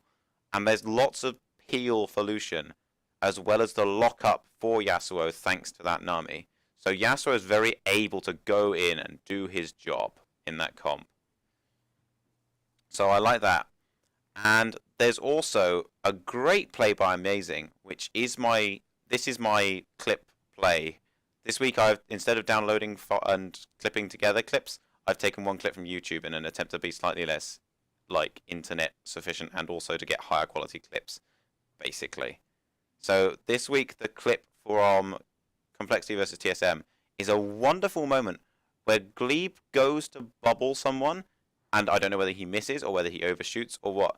But Amazing, I imagine almost on instinct, not even on Glebe going, amazing, I've missed my bubble, what do? He goes, that bubble's not going to hit. And he punts the enemy player into it with the Lee Sin kick, which grants so much extra CC time. And I just thought it was great because it's good instinctual play, it's good mechanical play to be able to kick in the right direction fast and effectively. And like it's good, it's working together. Yeah, it's not just these players taking talents they've learned from solo queue. It's them working as a team. And considering League is a team game, like I think that's one of the most integral parts of it. So I think we shall. I just launch Firefox quickly and switch the scene. Here we are, YouTube. So one of the really big things with Nami's bubble is it's such a long CC, but that comes at a price. Yes, there's that delay. It's very difficult to land. There's a huge delay, and from the beginning of the cast, the enemy know exactly where it's going to be. It's very hard to land, in fairness, although, as I understand it, he did just completely miss this. It wasn't even. Yeah, I can't tell whether he misaligns it or whether he just miscalculates or whether he just chokes for a moment because. Or maybe they just did that because they were like. Maybe they were going for style points. We want your Nami to look awesome. Let's say they were doing it for style points. Yeah, he'd be like, bro, put your bubble over there. Honest, you'll land something. Trust me. Okay, so here we go. Catch a fish. It's gonna flip into a replay, because I prefer using the replay camera. So here we go. There's Corky, and he's pretty cut off from his team. And there's the Q landed, and he gets the slowdown. And there's the bubble. The bubble's missing. Corky's here. He's under Lee Sin. He's almost on top of him. That bubble's not gonna hit. So what does Amazing do? The kick. And straight into the bubble. And RIP. Lulu turns up, able to finish out that kill. Probably wouldn't have managed it if not for that kick, I would say. Because if the bubble missed, Corky come down round here towards his blue buff, where he's got his team waiting to help him. So, back to League Chat. It's just ultimate swag points, really, isn't it? Oh. I don't even have to land my skill shots. My friend will do it for me. Yeah, my friends will help me. But I think more than happy to oblige with that Lee Sin kick. So yeah. It worked out beautifully. There was also some good Nami waves, good reactionary Nami waves from Glebe, where he simply goes, all of these bitches is going to get hit by my wave. So he uses the wave. And that is actually, it's a very, very strong ability. I think people underestimate the wave a little bit. It's also scarily very long range, interrupts. It's the same length as Lux's ultimate. Yes. And I'd say it's about the width of a Sonar ultimate, to be honest. Yeah, about that. I mean, so while it's quite a slow projectile, it's quite a scary one. Yeah, you see that wave coming, you'd be like, all right, well, you just dodge it. It's really slow. Yeah, but can you? You do need to be able to walk a fair distance because, like we said, it is quite a wide projectile, and it interrupts with the knock-up. It gives you that moment of CC where knock-ups are, I believe, the only unremovable CC. Yep. I did once try when I was getting dumpstered by a Nautilus. I would try and Quicksilver Sash. The ult doesn't work. Don't try it. But no, and then there's that massive slow. It's a hefty slow, and the further away you are, the longer it lasts. It's actually such a disruptive ult for your team fight. It makes positioning so difficult. And I think that's one of the things that's brought Nami back into vogue, that and the ability to peel very effectively for her carry, which is where she was initially seen with Cockmore. And suddenly, the enemy ADC can't position. And if it's a Twitch, he's next to useless. His Rat-a-tat-tat's going to land one person. If it's a Lucian, he's going to be forced to ultimate to try and stop your entire team descending upon his face. Yeah. So, but that was Complexity versus TSM. Not that much to say about it, except to just highlight the brilliance of the play from TSM. And I'm really, really hoping, especially with the victory over Cloud9 as well, I'm really hoping that we're seeing a resurgence from TSM, because I am a fanboy, but they are by far my favourite team. I really love to see them do well. So we come to our second highlighted game of the day. Also one Crumpet is unfortunately not able to weigh in that much on. No. Was Counterlogic Gaming versus the Evil Geniuses. As I said, this was something of a throw fest. The game of throws. Yes, the game of throws. Very, very much. So this game started with very, very, very aggressive play from Evil Geniuses. Really, really trying to shut down that Twitch, because Twitch is strong early, but that lack of mobility can really, really hurt him, especially against someone like Thresh, who can stun him, and Corki, whose the Phosphorus Bomb and auto attacks hurt a lot early on. So they really start to punish early, and against Morgana, who's not that able to trade early on due to her high squishiness, Morgana's really there for the carry peel and the roots, rather than that early gain lane trading. They go very, very, very strong. And there's this brilliant moment with Inox where he comes in and he starts chasing the lane. He starts using his Q in human form and his spiderlings, and he waits. He doesn't stun. He waits for that Morgana shield. As soon as it's gone, then he stuns. And that lets him pick up the kill, which if he'd been blocked on the stun, wouldn't have happened. So I think that's important. Maybe people are adapting a little bit to this Morgana. You've got to learn to burn your crowd control after. Because a similar thing is going to happen to Braum, but yeah, it's very much don't just race in all guns blazing. And it's something that LCS teams do as well as solo queue players. You go, oh, I can get that kill. I'll burn all my abilities for it. Yeah. And then a Morgana shield comes in, and you go, oh, well, now I'm useless. Yeah. Great. But I think patience in the case of Morgana is definitely a virtue, and I think maybe as people learn to play against Morgana, perhaps we'll see her picked slightly less. I appreciate that her ult is super duper strong, and that root, 3 seconds of root will kill you, without a question. I've just noticed your Minecraft face looks really surprised, Crumpet. I don't know how I haven't noticed that before, but your Minecraft face is like, Morgana! Yeah! Oh my god! I didn't know she had a 3-second binding. Well, I but did. Yeah, Morgana is a very strong pick, but I think one of the strongest ways to deal with it, we've seen a couple of times with Leona as well, is to avoid the shield. Not burn through the shield necessarily, but avoid it. So something we've seen a few Leonas do, they'll E onto someone, and Morgana will go, oh crap, they're about to get stun locked, and shield them. And because the damage from the stun early on is very low, it doesn't break the black shield. So if she follows it with an ult, the ult then breaks the black shield. But because it hits on the shield, the CC doesn't go through. And the CC is what you're using the Leona ult for, not the damage. So it kind of screws up the Leona initiate. So what you can do is you E onto one, Morgana shields them, and then we've seen people flash onto the alternative member and stun them and ult them. It's obviously a very expensive play to pull off, because if you mess it up, you're down a flash. But it screws with Morgana, because Morgana's then going, well, she's kind of almost at a loss, because if she doesn't shield anyone, the person who gets jumped on gets stun locked. If she shields the person who isn't getting jumped on, the person who jumped on gets stun locked. And if she shields the person who is getting jumped on at the wrong moment, then Yes. The flash stun ult happens and you're screwed anyway. So I think maybe there's part of the problem with Morgana is simply going to be adapting to when to that black shield. And Morgana has to be more passive as well when it's down, because obviously she's then more vulnerable to CC. Much.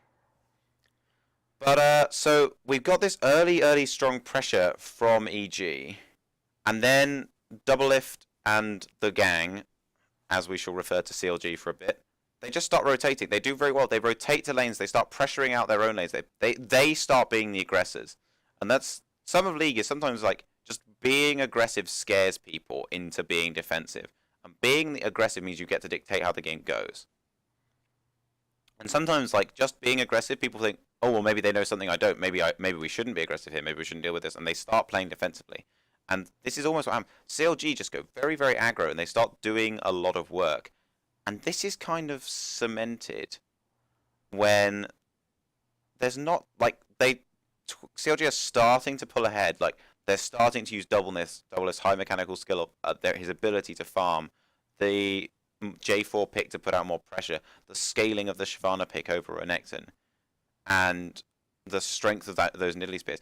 And then comes a fight which I will show soon, where there's a hook onto Twitch, and there's this moment. Both the Thresh tugs go through, because if you know Thresh, you know he goes hook, tug, tug, and then the hook breaks. So it's a good way to know when to follow your hook in and flay. Both those tugs go through, and then everyone goes, oh crap, we should probably initiate onto that Twitch. And then the CC wears off and he's able to flash out. And then Twitch just decimates. And they've burned so much to go for that Twitch who's about to be unstunned that they just can't win the fight. And like, again, maybe if I talk to them, they'd be like, well, this is why we didn't go in straight away. But I think it was a case of go in or don't. Don't wait. Don't let the enemy be ready for you to go in. That's one of the big powers of Thresh. I mean, it's something that everyone will have seen from the League of Legends lobby, is that video that's from, I think it's either spring or last summer, but it's a video about Thresh, and it's LCS players basically telling you how balls scared they are of this Thresh hook, because it comes at you and it's unexpected, and that's the point. It's unexpected, and then there is a world of hurt that follows it, or there's nothing. And you can never know which one until it happens. Thresh hook lands, and your ADC clenches his butt cheeks. Yeah. Like, if he makes it out alive, he's fine, but sweating. If he's dead, then at least he was prepared. There's moments in lane where a Thresh hook will hit you, and you're like, well, when this wears off, I'm either going to die or blow my summoners. Because it lasts ages, and it's followed by another CC. Well, I suppose I've led a good life. I've led a good life. Maybe I should save my summoners for another day. Yeah. But yeah, like that hook is a very, very strong. And the thing about Thresh is Thresh can build bloody anything. Thresh's build both Relic Shield and Ancient Coin. Thresh's build, they build Mikaels, they build Locket, they build Sunfire Cake, they build Random, they build bloody anything. Tank, utility, whatever they want. And they're so strong because of the effects of the abilities. Not the damage, the slows, the displacements, the lantern to save people with, the stuns. It's so damn strong as a kit. I think that letting Twitch out was a stumble on the shot calling. I reckon a shot caller looked at the situation and went, no, we can't do this because we don't know where certain members are. But then something happened a half second later where he went, we can do this, go, go, go. And everyone went in, but it was too late. They went, right, we can take this Twitch. And he goes, right, I'll go for the Twitch. Oh, he's gone. We let go of the rat. The thing is, like, this fight happens, and then another throw happens from CLG. EG catch the perfect fight. There's great hooks from Crepo. And they pull back the lead off that. But then, it goes back to CLG. This is when I think the strength of the CLG comp maybe starts to come through more, rather than just play.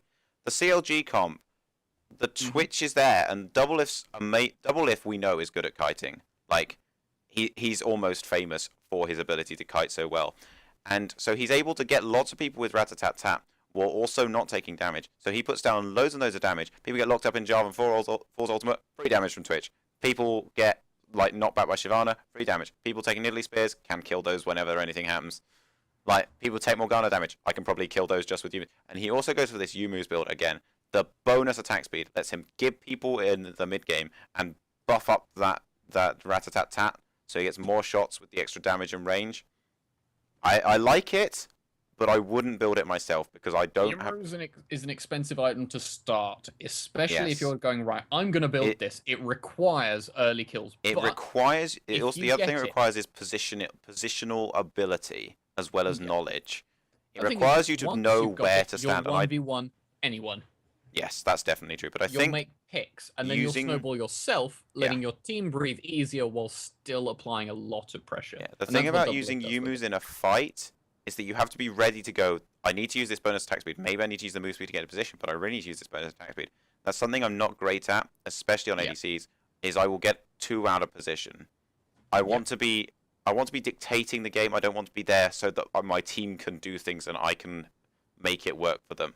And I will. So if I pick up Yumu's, I'm just never in the best position to pop Yumu's, if that makes sense. No, but it's Doublelift has clearly practiced this Yumu's build. Yeah, the fact that we've seen him do it both games. Yeah, I mean, it's a compromise, and Doublelift will be very confident in that because at no point will you ever be in the perfect positioning. Yeah.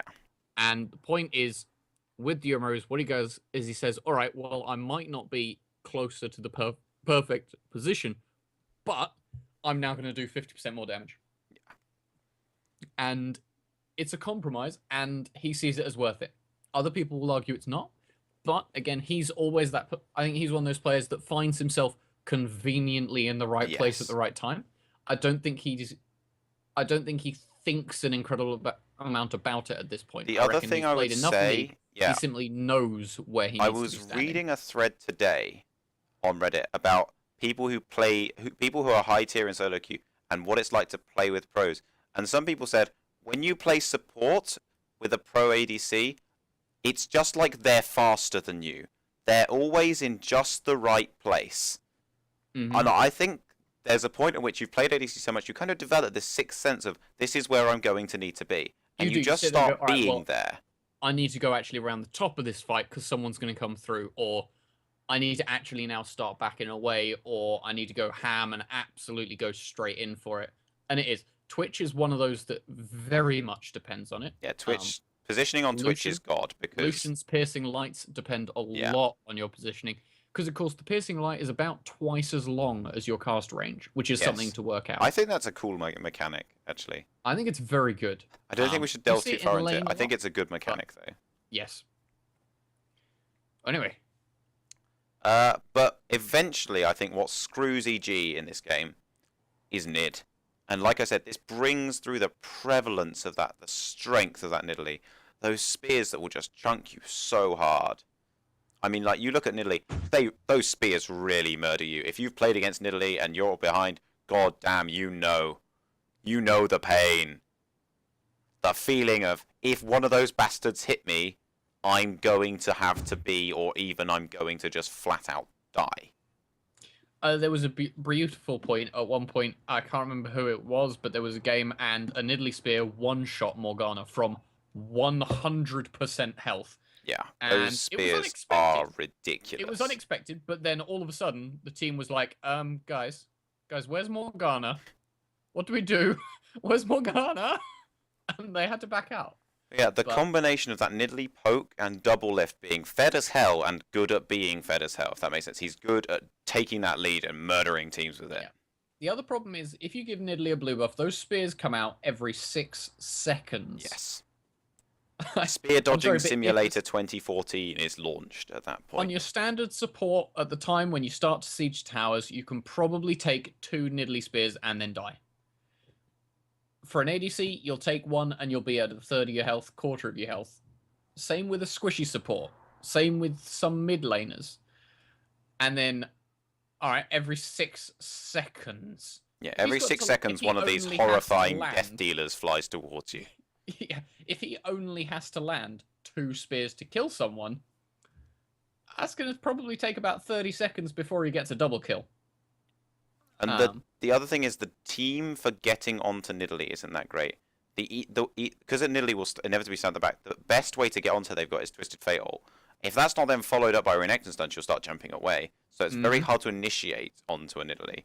And especially once she's ahead, so she's got a good, strong team backing her up, killing her is a pain in the arse. Yeah. The other thing that a lot of people don't realize is quite how strong her Cougar form is against bruisers, especially tanks that come in. Yes. Because her Q does damage based on missing health. Yeah, so as they melt, that's actually quite a nice execute. Amounts of missing health, similar to Garen's ultimate. So, a tank comes in and he's a third health. Well, your Q is going to do about 1,000 damage. And no one's going to see it coming, because if you use it on an ADC, your Q does around 300 damage at the most. Well, yeah, and then the Renekton comes in with 3 times that much HP, and takes a Q to the face and then goes home crying. Yeah, I think the only downside of Q on Nidalee is there's no AP scaling. I think if that Cougar form Q had AP scaling, that's the point. She'd just be ridiculous. Because then she'd not only be that horrifying poke mage, she'd also be a really great all-in assassin. But the thing is, even without the AP scaling, it doesn't need it. It doesn't. You're right. Like, the missing health scaling is very, very strong. I mean, you look at other missing. Your ADC isn't going to make it into the back line to get a Nidalee throwing spears. It's going to be the Renekton or the Jax. Yeah. And all of a sudden, they're going to eat a Q, and then they're going to realize they don't have any legs. Yeah. Like, yeah, I think it's an overlooked ability, but still a very strong one. I mean, you look technically, it's the same ability as the spears, which are equally strong. Let's not delve too far, but I think, like, you look at other missing health abilities. At least Q. At least is built almost full tank. Garen's ult doesn't have a scaling yet, still murders you if he uses it on you on low health. Those missing health scalings are, in fact, very, very strong. I've always liked percentile damage, partly because I can always have a good image in my head of how much damage I'm going to do. Yep. But I think percentile, particularly when the meta was, if you're losing too much health, build a Warmogs. Yes. Because Warmogs was super cheap and gave loads of great stats. At that point, percentile health damage was super duper strong. Yeah, because all of a sudden you'd be like, oh yeah, but I've got all this bonus HP. Yeah, but I've got a Nidalee. Okay. Moving. Our next game. Yes, Gambit versus Millennium. Yes. Crumpet, would you like to start off since you've been somewhat silent recently? It was an alright game. Kerp's Fizz got off to an early start. This is what I want. This is what I loved about this game. On top of that, though, what I want to highlight is that until 10 minutes, Millennium's kill participation didn't drop below 90%. Oh, I forgot to take the clip from the previous game. My goodness, let's not forget that. Not when I went to so much trouble buffering it in 720. They take so much damage, and everyone is involved. Which in fact, I think we might just skip it. Gives so much assist gold. You know what? We'll take it. We'll do it because this is. I want to just highlight quickly like how kind of screwed this initiate was. So, here we go. Right, so, there's a siege going on in the tower, and we've kind of got people going, well, what do we do here? Crepo's here. He's looking for that hook. He's actually just got the hook onto Double Lift. You can see Double Lift stunned on the replay thing here. And so, come on, play, please. Oh, bollocks. I've accidentally wound it slightly too far forwards, unfortunately. So, I'm going to have to... This means it probably won't buffer properly in 720. Here we go. Don't worry about it. So this is the aftermath of the fight. Come on. Come on, replay. Come on. Don't screw me. Here we go. The hook's just about to land here. So the hook lands 1 pull, 2 pulls, and they still haven't gone in. The CC's about to wear off. Like, your window is gone. You should have taken it or you should have backed out. You shouldn't be going now. But then the flash forward from Helios. The flash forward, I believe, from Pobel to here. And so they try and stun lock him. The cocoon misses because of that lag stun. Double F is able to flash out. And then, like, the person they were initiating on's not there. Like, they just turn around and they do free damage. Like, that, it was a horrifying initiate. They just shouldn't have gone at all. The moment had passed. That's what I want to highlight there. If you miss your window, don't force it. wait. Yeah, I think the other thing is always obey that shot caller, because it might have been that the shot caller went, go, go, go, and then he just went, we can't do this. And then it went, just go. And then it was too late. I don't know what shot calling was doing back then. It could have been saying, no, we can't do it. Yes, actually, we can. And that would be the shot caller's problem. If it was just saying, yes, go for the kill, or no, back off, causing a stutter, as it were, then it was a big problem in team communication.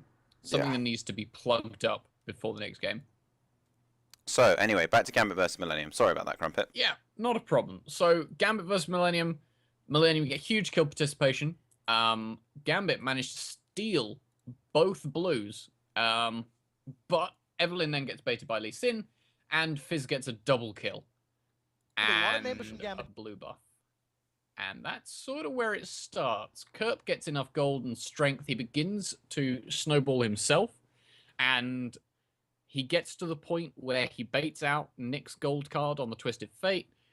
And then just slams it all home. Yeah, I think there are a couple of slip-ups on the Fizz mechanics.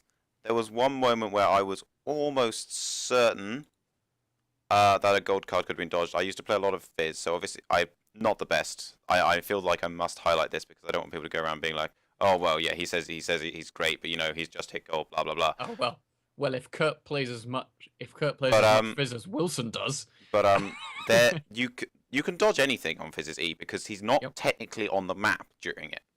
I think there's there's a few weird interactions with his placements, but everything else you can dodge. And what he sees TF coming in. As soon as TF lands from his ult, he E's. Whereas what I would have done was waited about even just half a second and then E'd. Because then if TF had thrown the gold card would have missed and he would have got a kill and got out. Yep. Whereas what happens is he E's and TF holds his gold card through the E. I think he gets the kill, I can't remember. But then he gets stunned up and dies. Whereas if he hadn't been stunned, he would have had much higher chances of getting out. Yeah. So, again, it's about patience, about not just blowing your load straight away. Yeah. One of the other things is because Nick went for a very much pick-oriented build, because Kurt was roaming and getting kills, Nick had to follow suit because he couldn't just push the wave in, which meant that Genja was forced to go static shiv for the wave clear, which was difficult on him. He then didn't have the late game damage, and it showed. It really did. Yeah, if you don't have that Bloodthirster Trinity Force core on Lucian, you just aren't as strong, basically. That's just how life is as Lucian, unfortunately. And at 36 minutes in, Millennium take an uncontested Baron, and that's pretty much the end of the game. Yes, if you start not being able to contest Barons, things start to go horribly for you. Yeah. The other thing is that Lee Sin gets a Thorn Mail. Kotenks picks up his Lee Sin and gets a Thorn Mail against a very auto-attack based team. Yes. TF, some auto-attacks. Eve will auto-attack. Aatrox auto-attacks. ADC is clearly an auto-attacker. The other thing is because Aatrox is very much a sustain auto. If Aatrox can't land the auto-attacks, he can't sustain. Yeah. So Aatrox has to land the auto-attacks. And who better to land the auto-attacks on but this big squishy target that's just jumped into the middle of your team. Except, hang on, he's not so squishy. And now I've killed myself. Yeah. Like, the thing about Thornmail is the damage it deals is calculated before armor reduction. So if you've got 400 AD, you take, is it 30% or is it 25? I think it's 25. So you would be taking 100 flat magic damage. Whereas if they've got 70% damage reduction, you're only doing, oh, come on, brain, 80, 200 plus 80 is, you're doing 120 damage. Yeah.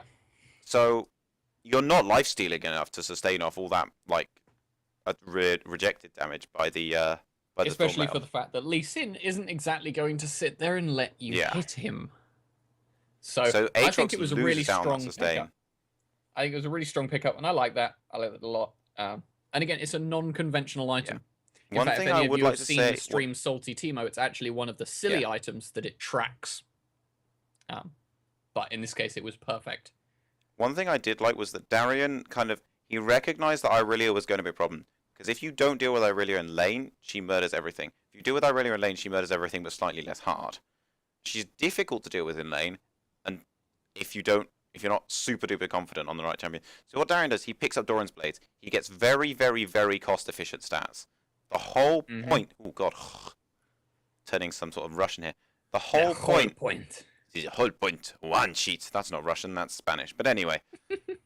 The whole point of those Doran's items is they don't upgrade, but they're very cost-efficient. They give you health. They give you attack damage. They also give you that life on hit, which is very good for Aatrox when he's already very high sustain. And so he wins all these trades against Irelia with those extra stats. But then Irelia starts getting core items. And with those core items, she really, really screws him. Because suddenly her damage spikes so hard. And not Genja, Darian is now at a disadvantage.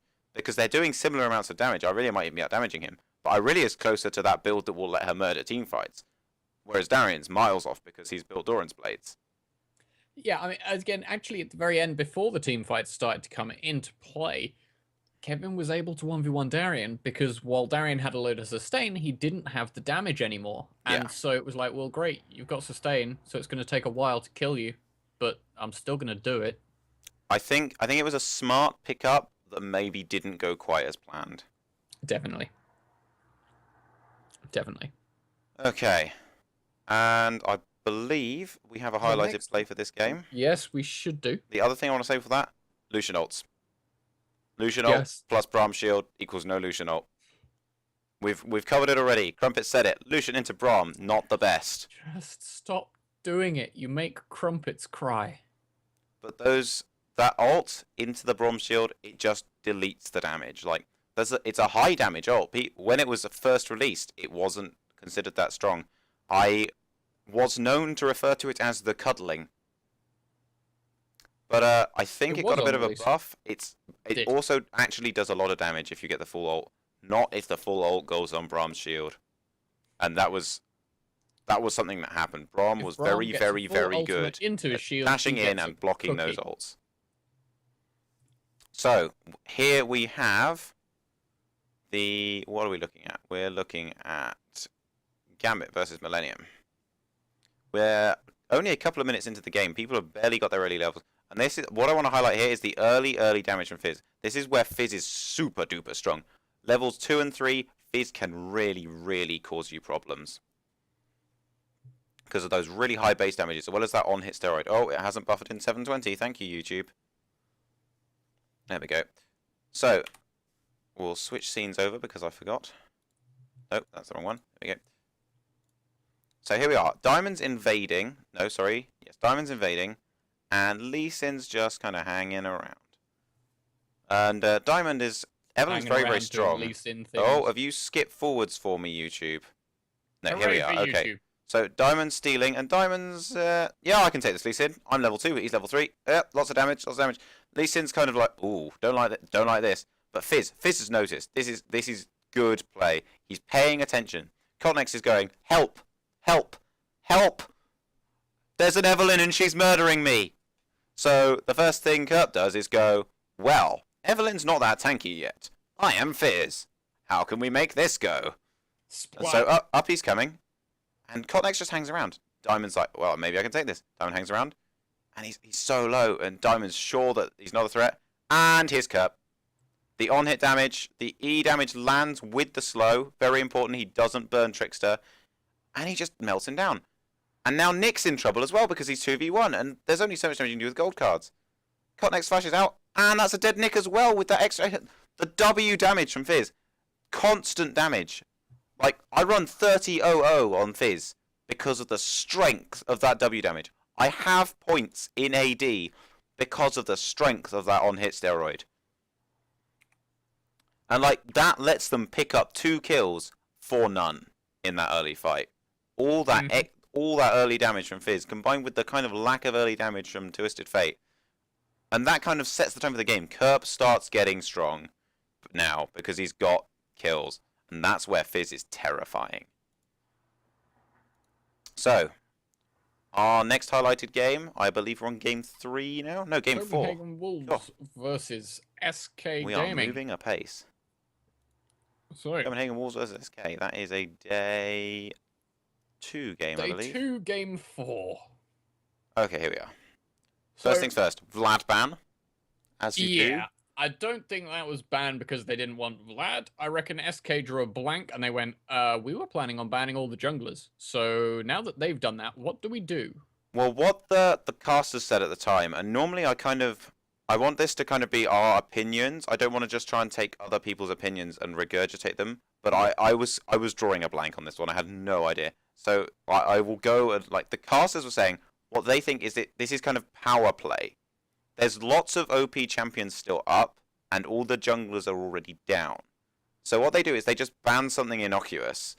They could have banned anything. I mean, like, they could have banned Urgot, I suspect, for all they cared. Maybe someone was just like, you know what, screw laning against Vlad. They probably won't pick it, but screw laning against Vlad.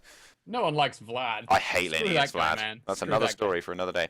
So they just banned Vlad, and there's several very strong picks up. Jax is up, Brom's up, Twitch is up, Lucian's up, Shyvana's up, Renekton's up, Kale's up. All these strong picks are up, and they could SK?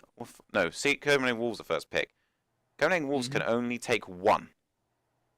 Yeah. And so the power play is you give one to Copenhagen Wolves, and that's potentially the most desirable, but you're forcing them to make the decision about which one they want most, and then you take the other. You take others, you take multiple. And that kind of, it's a bit of a mind game. It maybe gives you a little bit of a leg up in the picks and bans. So that is what the casters were saying. I am inclined to believe them because it is their job to know these sorts of things. Yeah, at the same time, I suspect they may have just drawn a blank and they say, well, what do we actually ban? And then it came to the end of it and they go, well, we haven't got the information to make a good ban because they're clearly planning on banning the junglers, which I think SK Gaming were planning on doing, to be honest. You think the... Hang on, I'm trying to... Lee, Cogmore, Elise... So they banned Eve. Maybe they were. But then...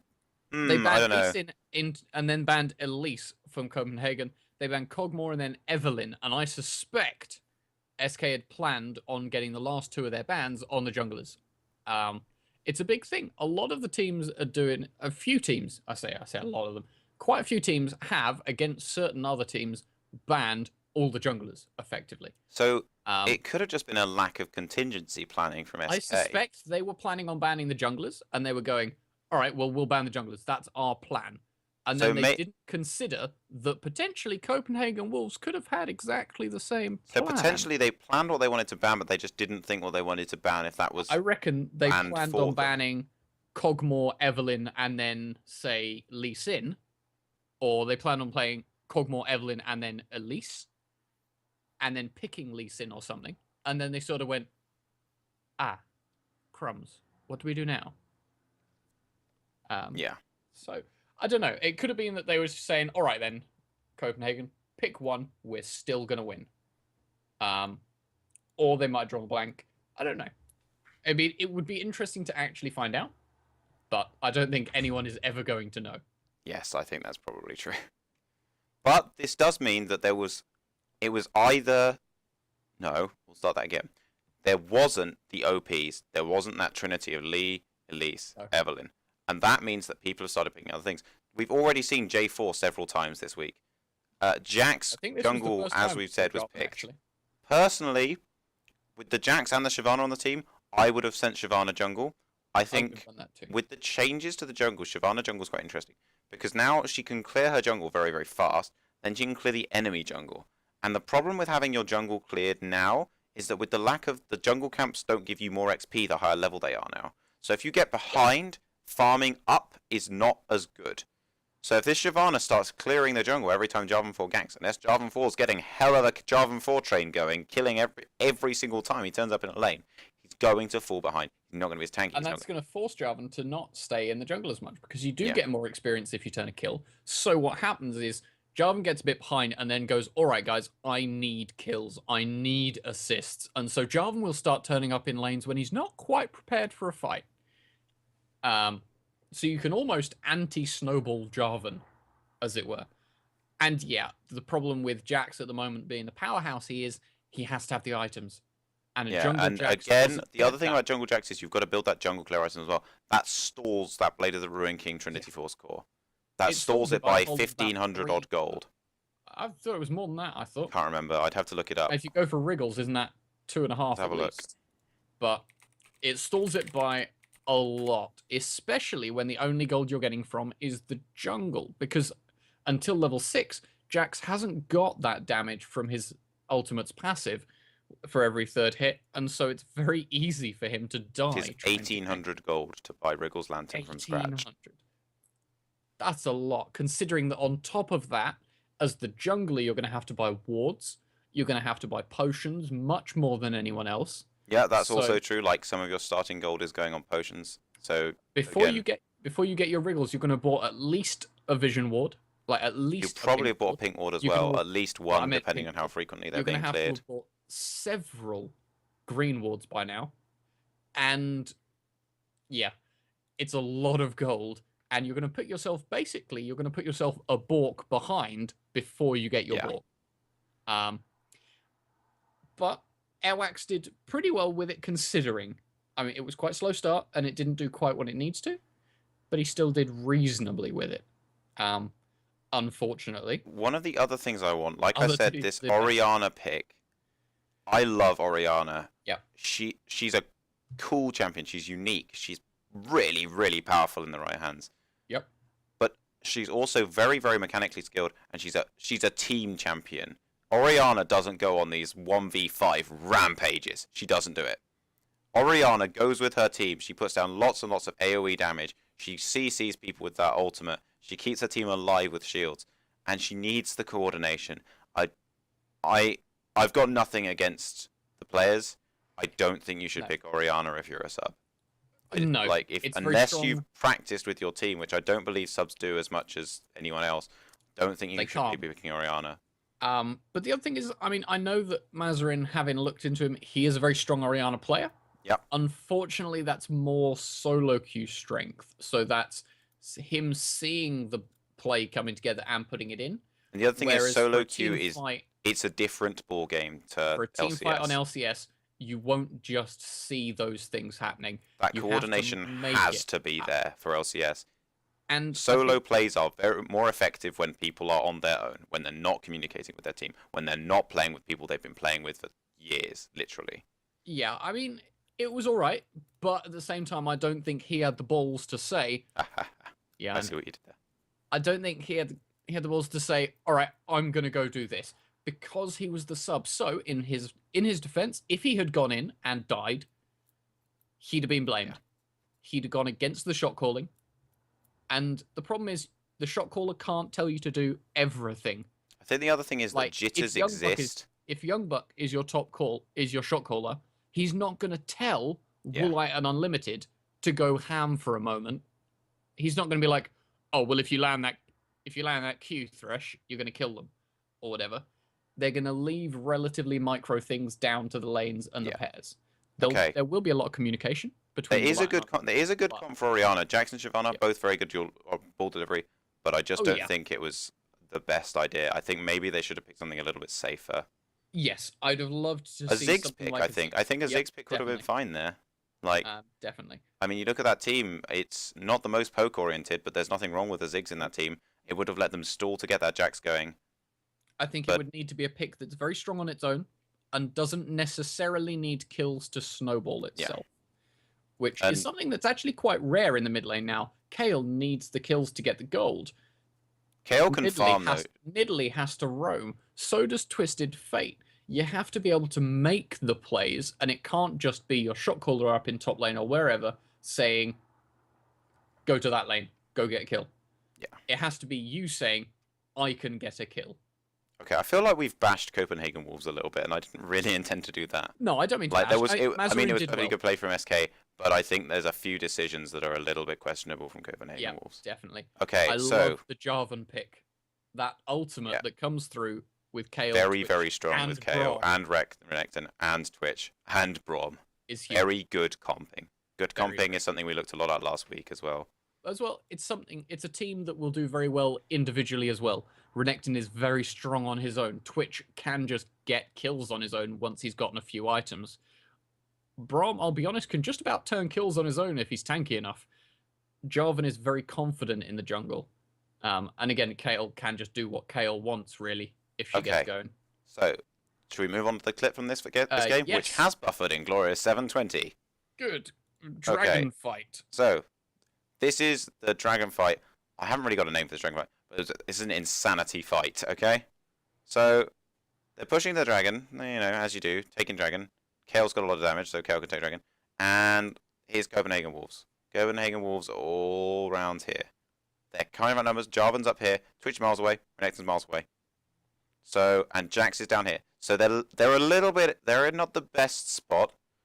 Their top laner hasn't got the TP. There is no TP from Renekton. So the young buck has pressure over Freddy because of that TP. So they miss the Winter's Bite, and so Copenhagen Wolves are like, well, let's just you know, yoink the dragon off this. And there's not a lot of mana on Jezz's, so they start taking the dragon. The dragon's gone. Like, it's gone. It's dead. TP's coming in from Shyvana. SK are not in the best spot. Like, Renekton's on his way, but he's not there yet. Candy Panda's in an okay position now. Like, he's coming on Twitch. He's invisible. They don't know where he is. Brom's in the middle of things where Brom wants to be. Jezz's is low on mana. Like, not a good place. Svenskar has just gone in. He missed getting into range with the flag drag to steal with Smite. But he goes in because Airwax is he's out of position. Like, he's going to start taking hits soon. He's already burned Counter-Strike. So Kale starts doing what Kale does. She's burned her ult. And Twitch is now melting. He's got that Yumu's Ghostblade.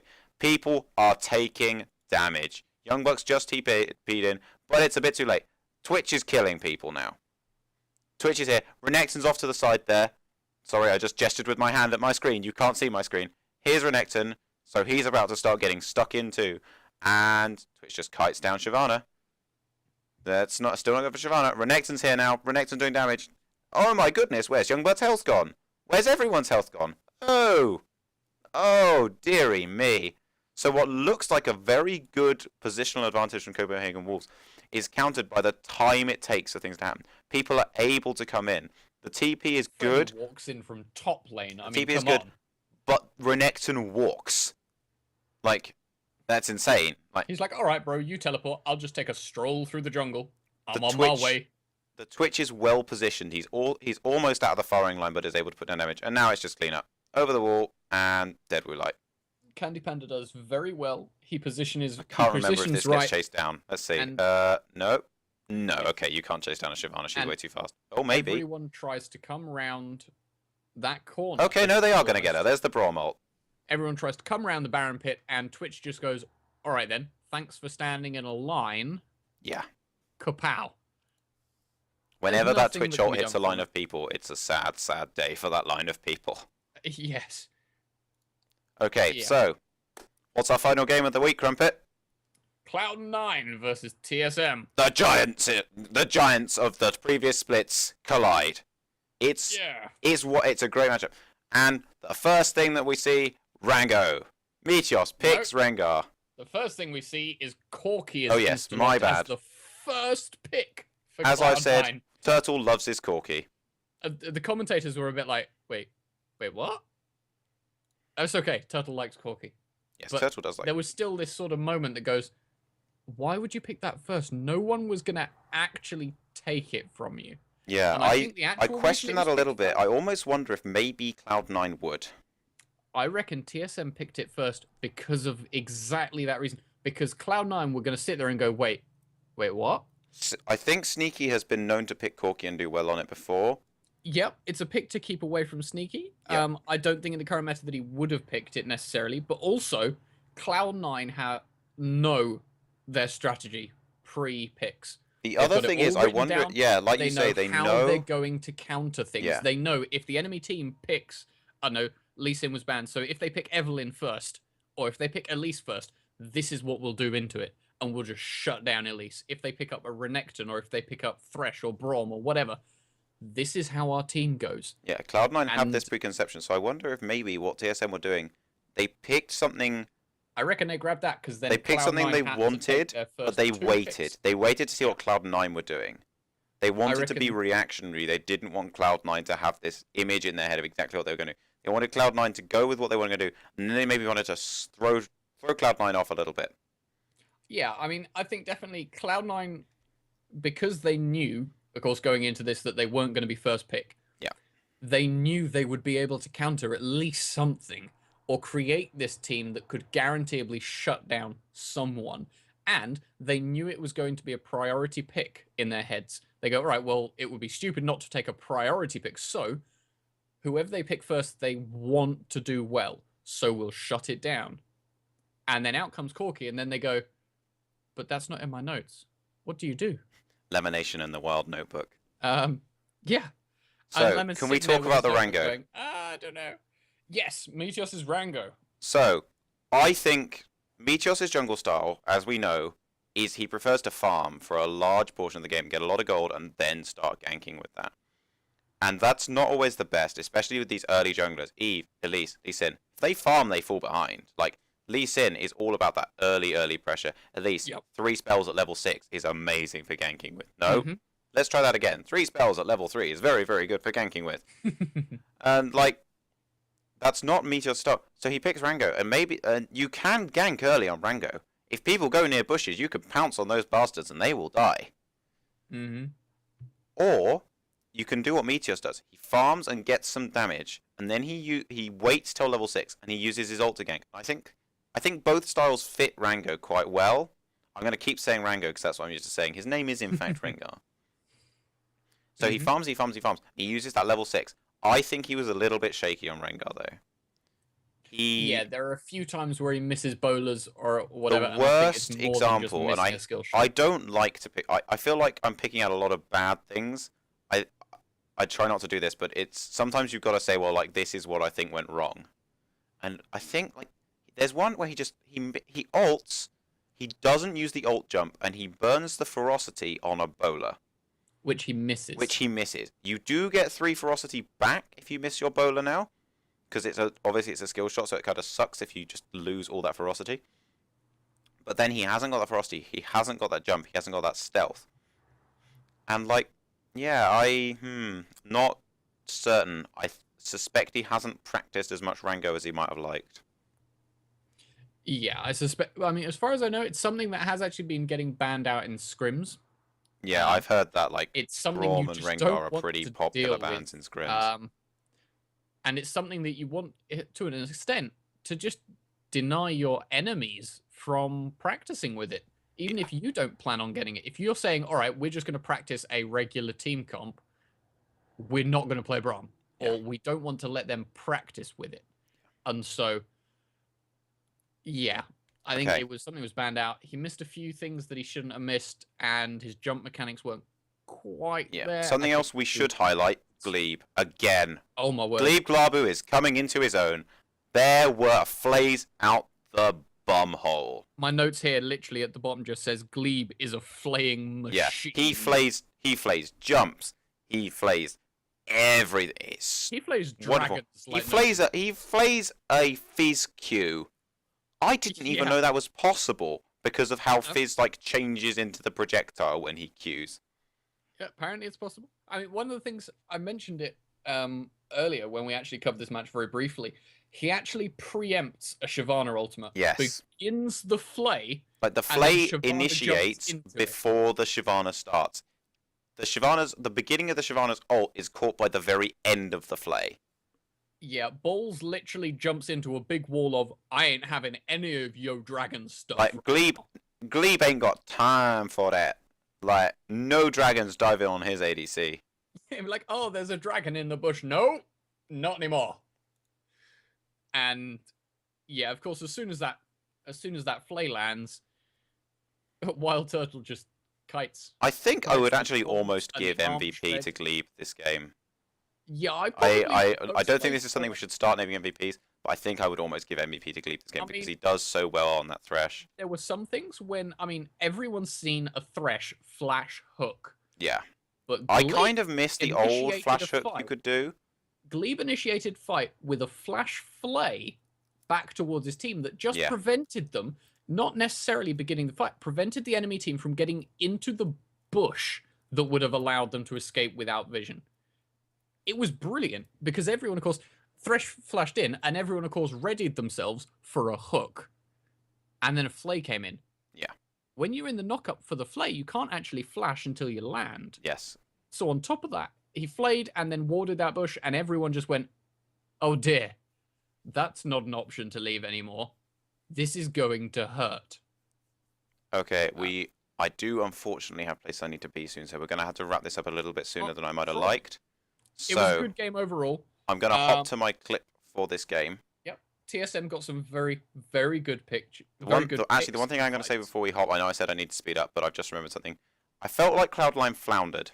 Yes. They're used to getting this early lead and keeping it, and they didn't. They lost it. No. Like, they started off strong, and TSM started to come back. And then they started to make slightly desperate plays. There's moments where High goes in very, very deep, where he can't get what he needs to get going in that deep. I wonder if Cloud9, they're almost not used to losing to TSM. TSM, no. I can't recall them ever having not beaten TSM. And so maybe they're just not used to it, is what I want to say quickly. So, moving on to the clip. This is an insane fight from Cloud9. From both teams. It's 9 minutes in, so ults are there. And people are just starting to mass up around the top lane. So you can see, here's Glebe and Wild Turtle.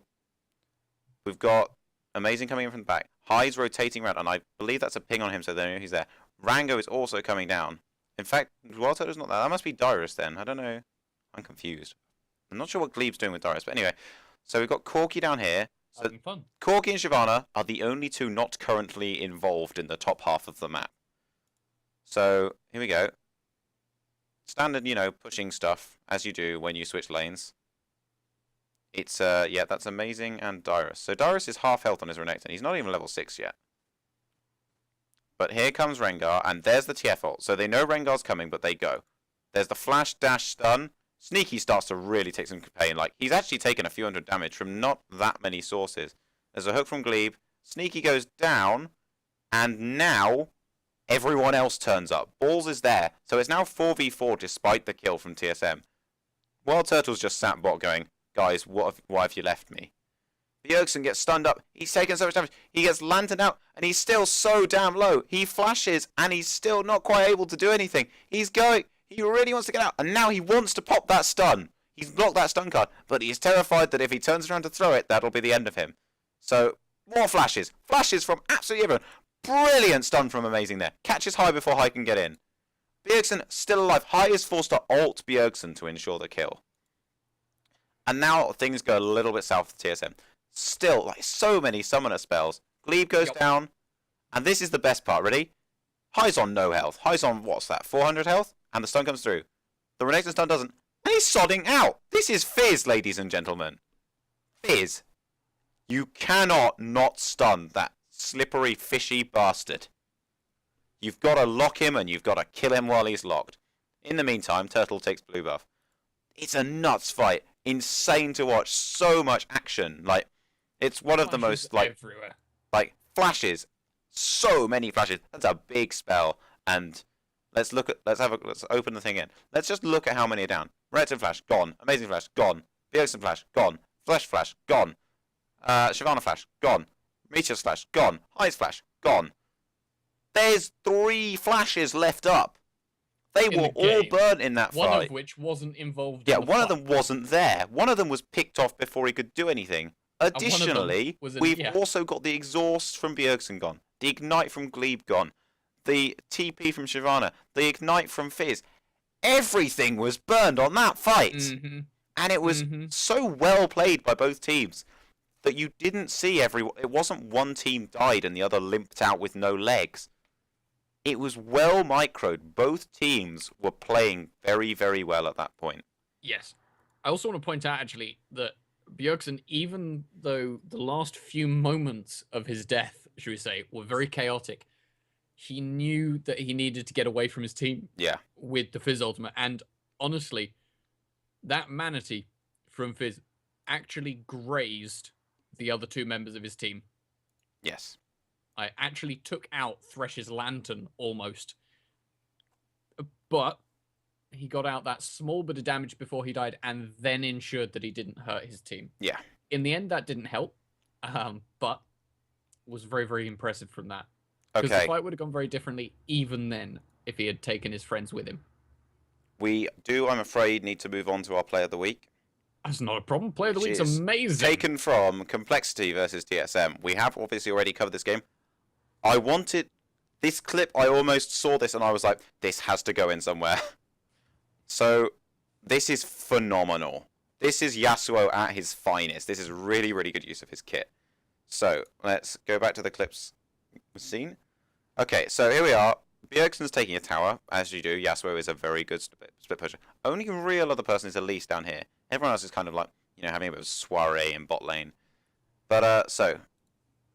Go. Please play. There we go. There goes the tower. And Bjergsen does Bjergsen things. Let's have a quick look at bot lane. So he's now pushed right in, and Elise and Renekton have closed in on him. And he's been 2v1. Like, he's taken hella damage. He's got the Q charge, but he's lost most of his health. He Qs them, and he follows it! Who in their right mind follows it? I'll tell you who. Bjergsen. Look at that. Dead. 2 of them, no kills. Like, I appreciate complexity behind, but he just fought 2 people on his own. One of them was a Renekton with 2 armor items. That ult from Bjergsen, the 50% armor ignorance, that is what won him that fight. Like, he could have run away, he would have got out, but he knows. He knows his damage. Like, it's such a big thing in LCS, in League generally, is knowing what you can do. Because that sets up loads. Like, now 2 of them are dead. Now TSM can take what they please and give nothing back. So that is our player of the week for both mechanical skill and just good gameplay. And I think, unfortunately, there we are going to have to wrap it up. Yep. This has been the LCS recap weekly with me, Redarrow21. And me, Total Biscuit. No, Crumpet. Feel free to tweet us your opinions, whether you think we should have picked different games at hashtag LCS recap. I am at Redarrow420. Total Crumpet over here is at Vralka. And I hope to see you all next week. Thank you very much for watching, guys. See you around.